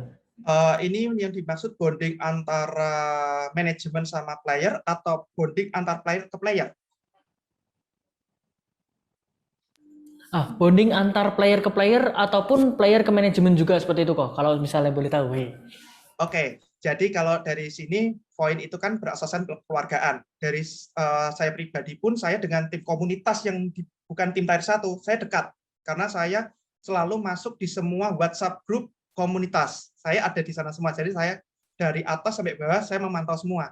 Dari PUBG Mobile, terusan Free Fire, sampai yang terbaru kita Valorant. Kita ada semua. Itu kita memantau semua.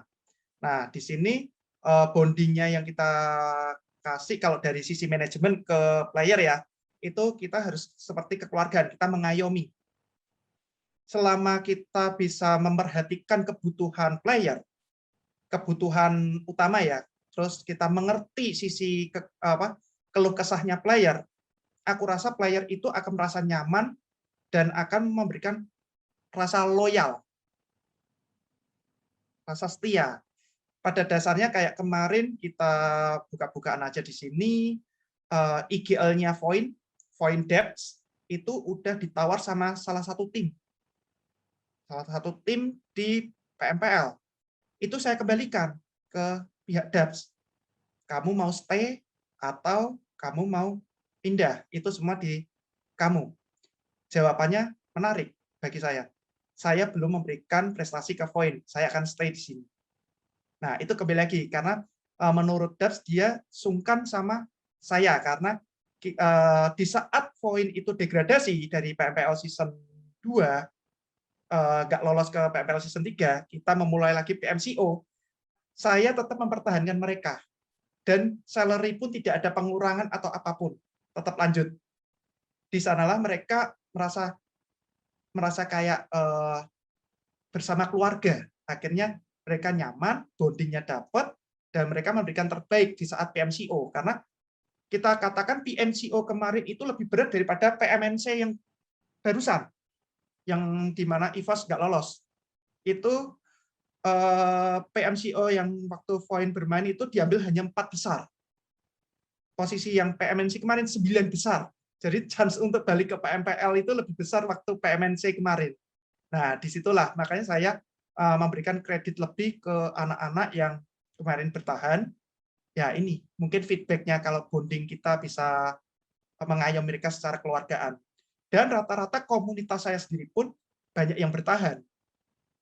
Mereka banyak member-member lama yang nggak pindah-pindah seperti kutu loncat. Karena di sini saya selalu memantau terus sih rata-rata. Dan yang timnya memang memiliki potensi, itu pun turnamen saya biayain. Kita biayain itu waktu turnamen. Seperti itu sih untuk bonding. Oke, berarti seperti itu ya Ko Daniel ya. Kalau menurut Ko Daniel sendiri sih, menurut Ko Daniel ya, apa itu e-sport? Kalau menurut dari versi Ko Daniel seperti itu, apa itu e-sport? E-sport itu entertainment sport menurut saya, ataupun electric sport. Jadi yang dimana posisinya olahraga yang harus bisa menyajikan sesuatu yang menarik, tapi tidak secara konvensional, tapi bisa secara online ataupun offline.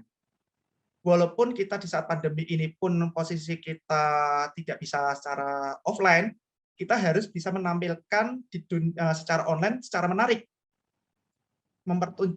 mempertontonkan bahwa olahraga ini tuh juga menarik untuk ditonton, tidak serta-merta harus offline terus, gitu. Walaupun hype-nya memang beda.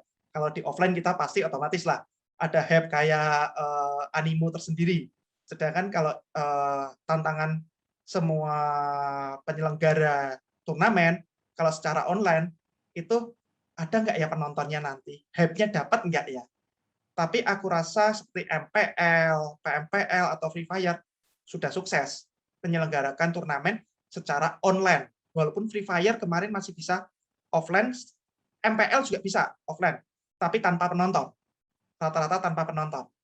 Nah, tapi mereka sukses menarik penonton untuk menonton di laman YouTube ataupun Facebook di sini. Itu sudah sukses. Jadi di sini olahraga e-sport ini kita harus menyajikan secara menarik lah untuk penonton secara online menurut saya. Oke, menarik banget jawabannya dari Ko Daniel ya. Dan ini kalau mau boleh tahu lebih dalam nih Ko Daniel, apa saja sih potensi karir yang bisa kita geluti nih Ko Daniel dalam dunia e-sport seperti sekarang? Potensi karir itu tidak serta-merta harus hanya pro player. Seperti Pak Niko udah sampaikan tadi, tidak harus pro player.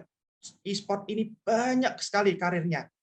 Bisa menjadi karir manager, mungkin dari manager bisa menjadi head of manager, nanti bisa naik lagi, siapa tahu. Nah, kita kan nobody knows di sinilah. Kedua, editor. Editor pun juga sama. Mungkin dari editor, kalau timnya yang dia gelutin itu adalah tim besar, juga bisa menjadi head of editor.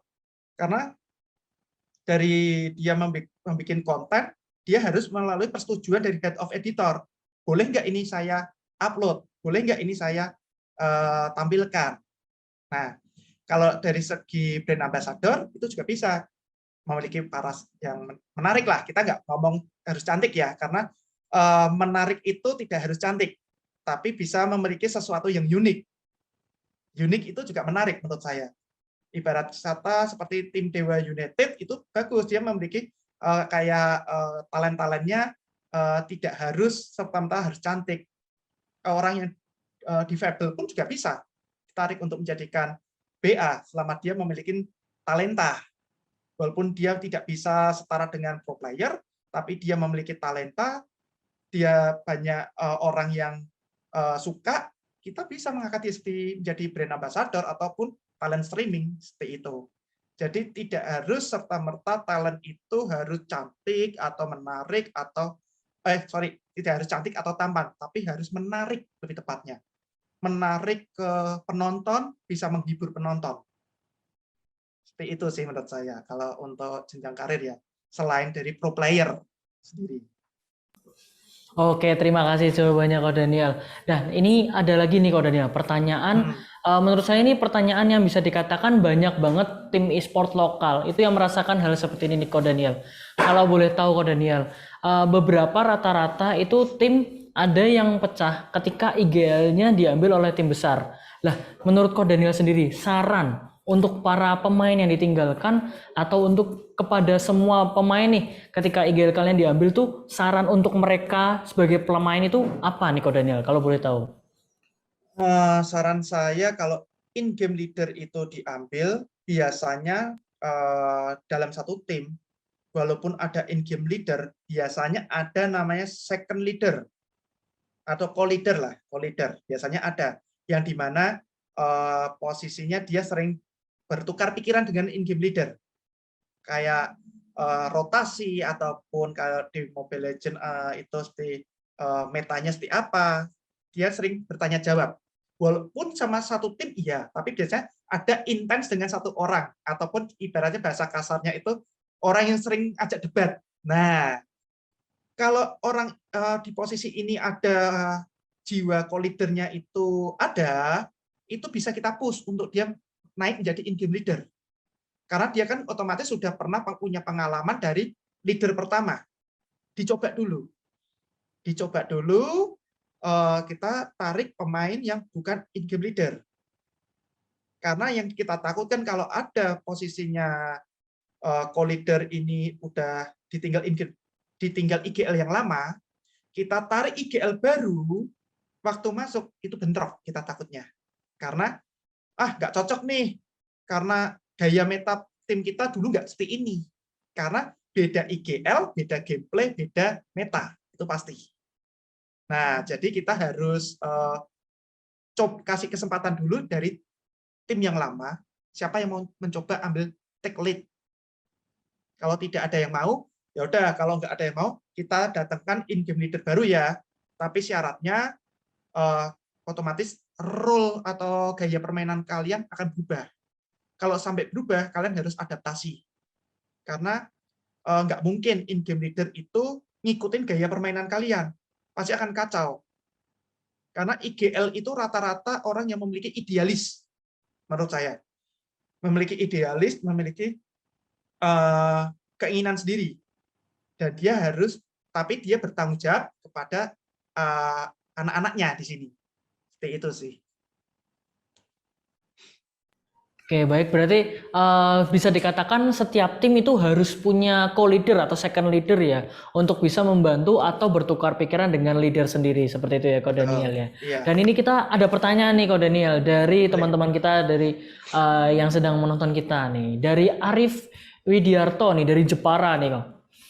Pertanyaan, Pak Daniel, dalam proses rekrutmen pemain selain dari trial, transfer, dan juga komunitas, apakah tidak menutup kemungkinan tim e-sport besar dalam proses rekrutmennya tersebut melalui orang seperti yang dikenal seperti salah satu player ataupun mungkin bisa dikatakan mempunyai jabatan di tim e-sport tersebut? Bisa dikatakan channel lah seperti itu, Ko Daniel.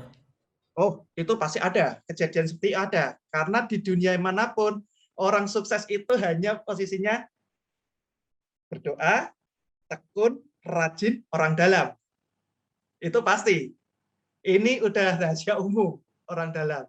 Tapi tidak menutup kemungkinan seperti kita ini memakai jalur trial. Kemarin poin rata-rata kita jarang mengambil langsung dari pro player. Kita jarang mengambil pemain dari pro player. Rata-rata jebolan komunitas semua yang kita ambil. Sedangkan seperti kayak Xbox, ini pun bukan dari orang dalam, tapi emang kita tanya-tanya dengan tim sebelah, ada nggak pemain yang mau main ke tim point. Kalau ada, ayo kita trial. Sedangkan yang kemarin Xbox kita trial, anak-anak cocok, ya udah kita ambil. Kita ada trial lagi pemain, itu dari komunitas kita sendiri, anak-anak nggak cocok, ya udah kita batalin. Di sini tugas saya hanya kayak memberikan list nama. Kalau dari pihak manajemen, list nama ini, coba kamu trial. Kamu cobalah screen turnamen kecil atau apa, cocok nggak komunikasinya. Kalau anak-anak ini bilang tidak, ya manajemen tidak bisa memaksakan. Karena manajemen ini kan ibaratnya hanya memberikan masukan, tapi kita tidak bisa memaksakan ke mereka, karena mereka kan yang bermain. Kalau kita memaksakan, kalau akhirnya hasilnya jelek, otomatis pemain ini akan menyalahkan manajemen. Seperti itu sih. Jadi kalau pertanyaannya ada orang dalam, ya ada kemungkinan. Semua kemungkinan orang dalam itu selalu ada di dunia ini. Nggak mungkin tidak. Sekian. Oke, terima kasih Kak Daniel. Berarti pasti ada ya channel ya kayak gitu. Pasti. Ini berikutnya nih Kak, dari Sobirin nih, asalnya dari Blora nih pertanyaannya. Mas Daniel, bagaimana cara bisa bergabung menjadi e-sport agar bisa mengikuti turnamen? Kemudian game online apa aja yang diikutkan turnamen nih?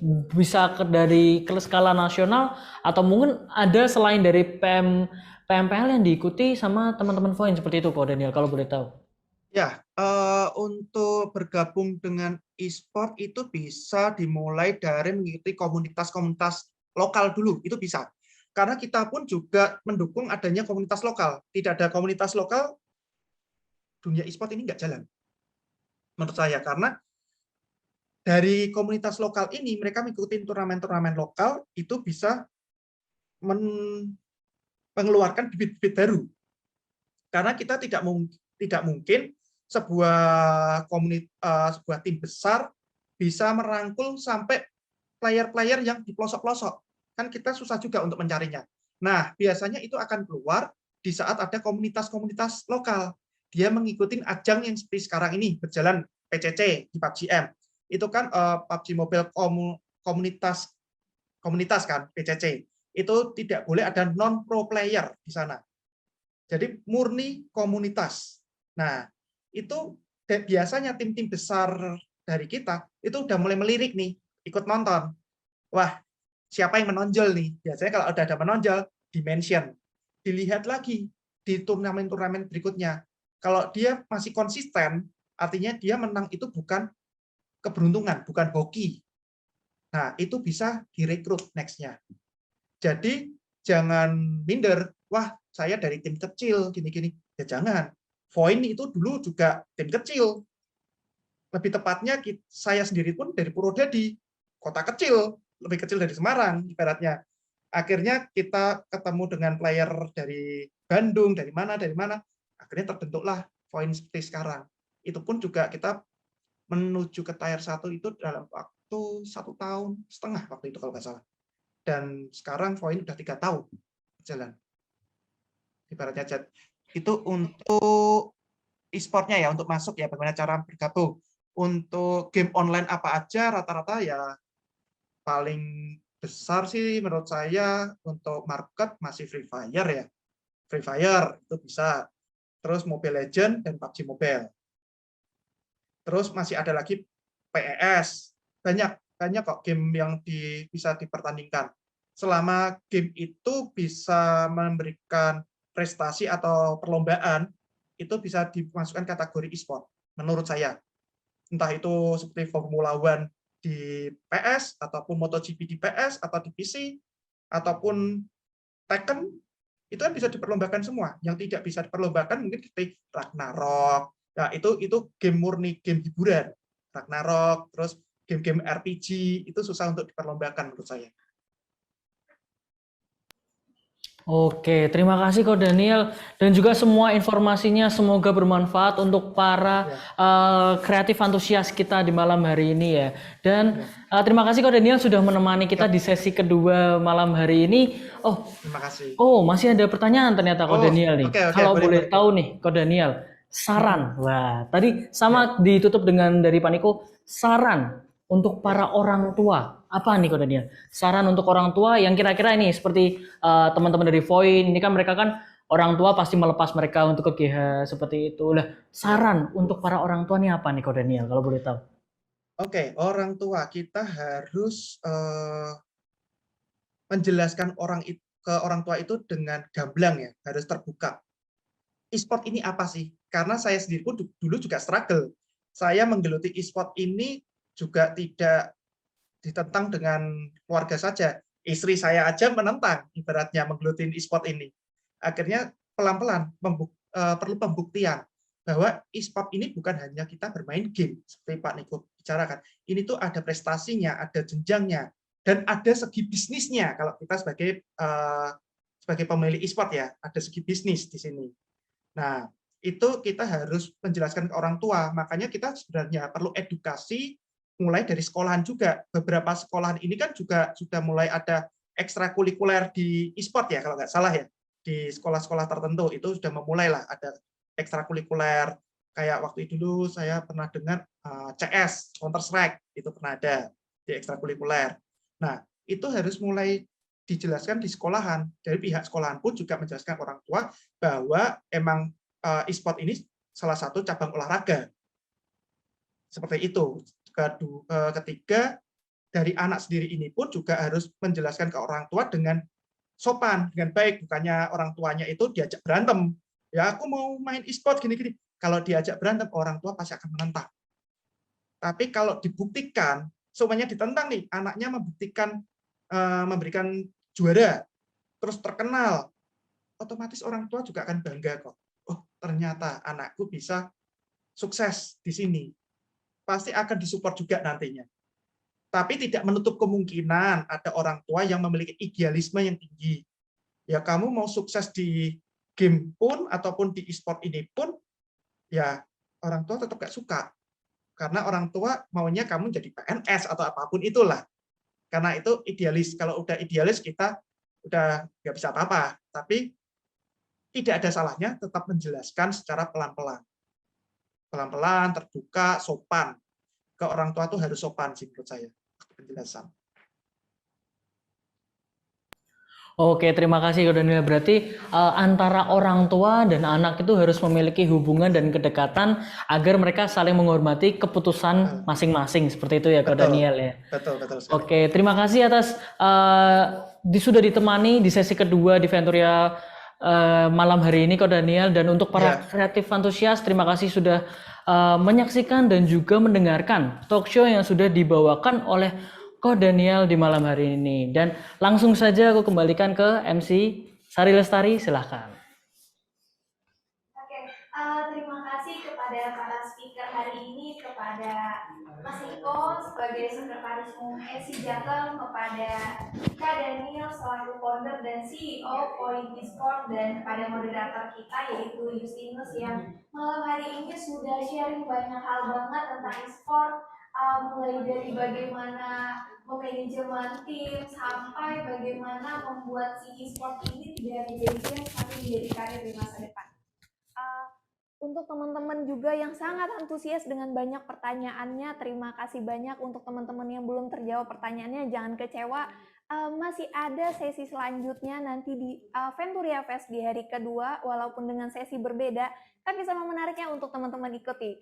Nah, seperti yang sudah kita kasih tahu tadi di awal bahwa untuk ada 5 penanya terbaik di sesi kali ini, di sesi talk show e-sport, yaitu ada Kanavi dari Purwokerto, Dia Septiani dari Kendal, S. Tuning Ayu Larasati dari Semarang, Arif Widiarto dari Jepara, dan Sobirin dari Blora. 5 penanya terbaik ini akan nanti dihubungi oleh panitia via grup WhatsApp. Nah, dan jangan lupa teman-teman, ada juga untuk 3 instastory terbaik yang langsung diupload dan di-tag kepada akun @impala_network. Dan juga jangan lupa untuk follow Impala Network sebagai tanda teman-teman support dari program Venturia Fest kali ini. Oke, sebelum closing sesi ini kayaknya kurang nih kalau misalnya kita nggak mengabadikan momen ini dengan foto bersama. Kayaknya bisa nggak sih kita foto bersama dulu nih? Boleh teman-teman on cam dulu nggak?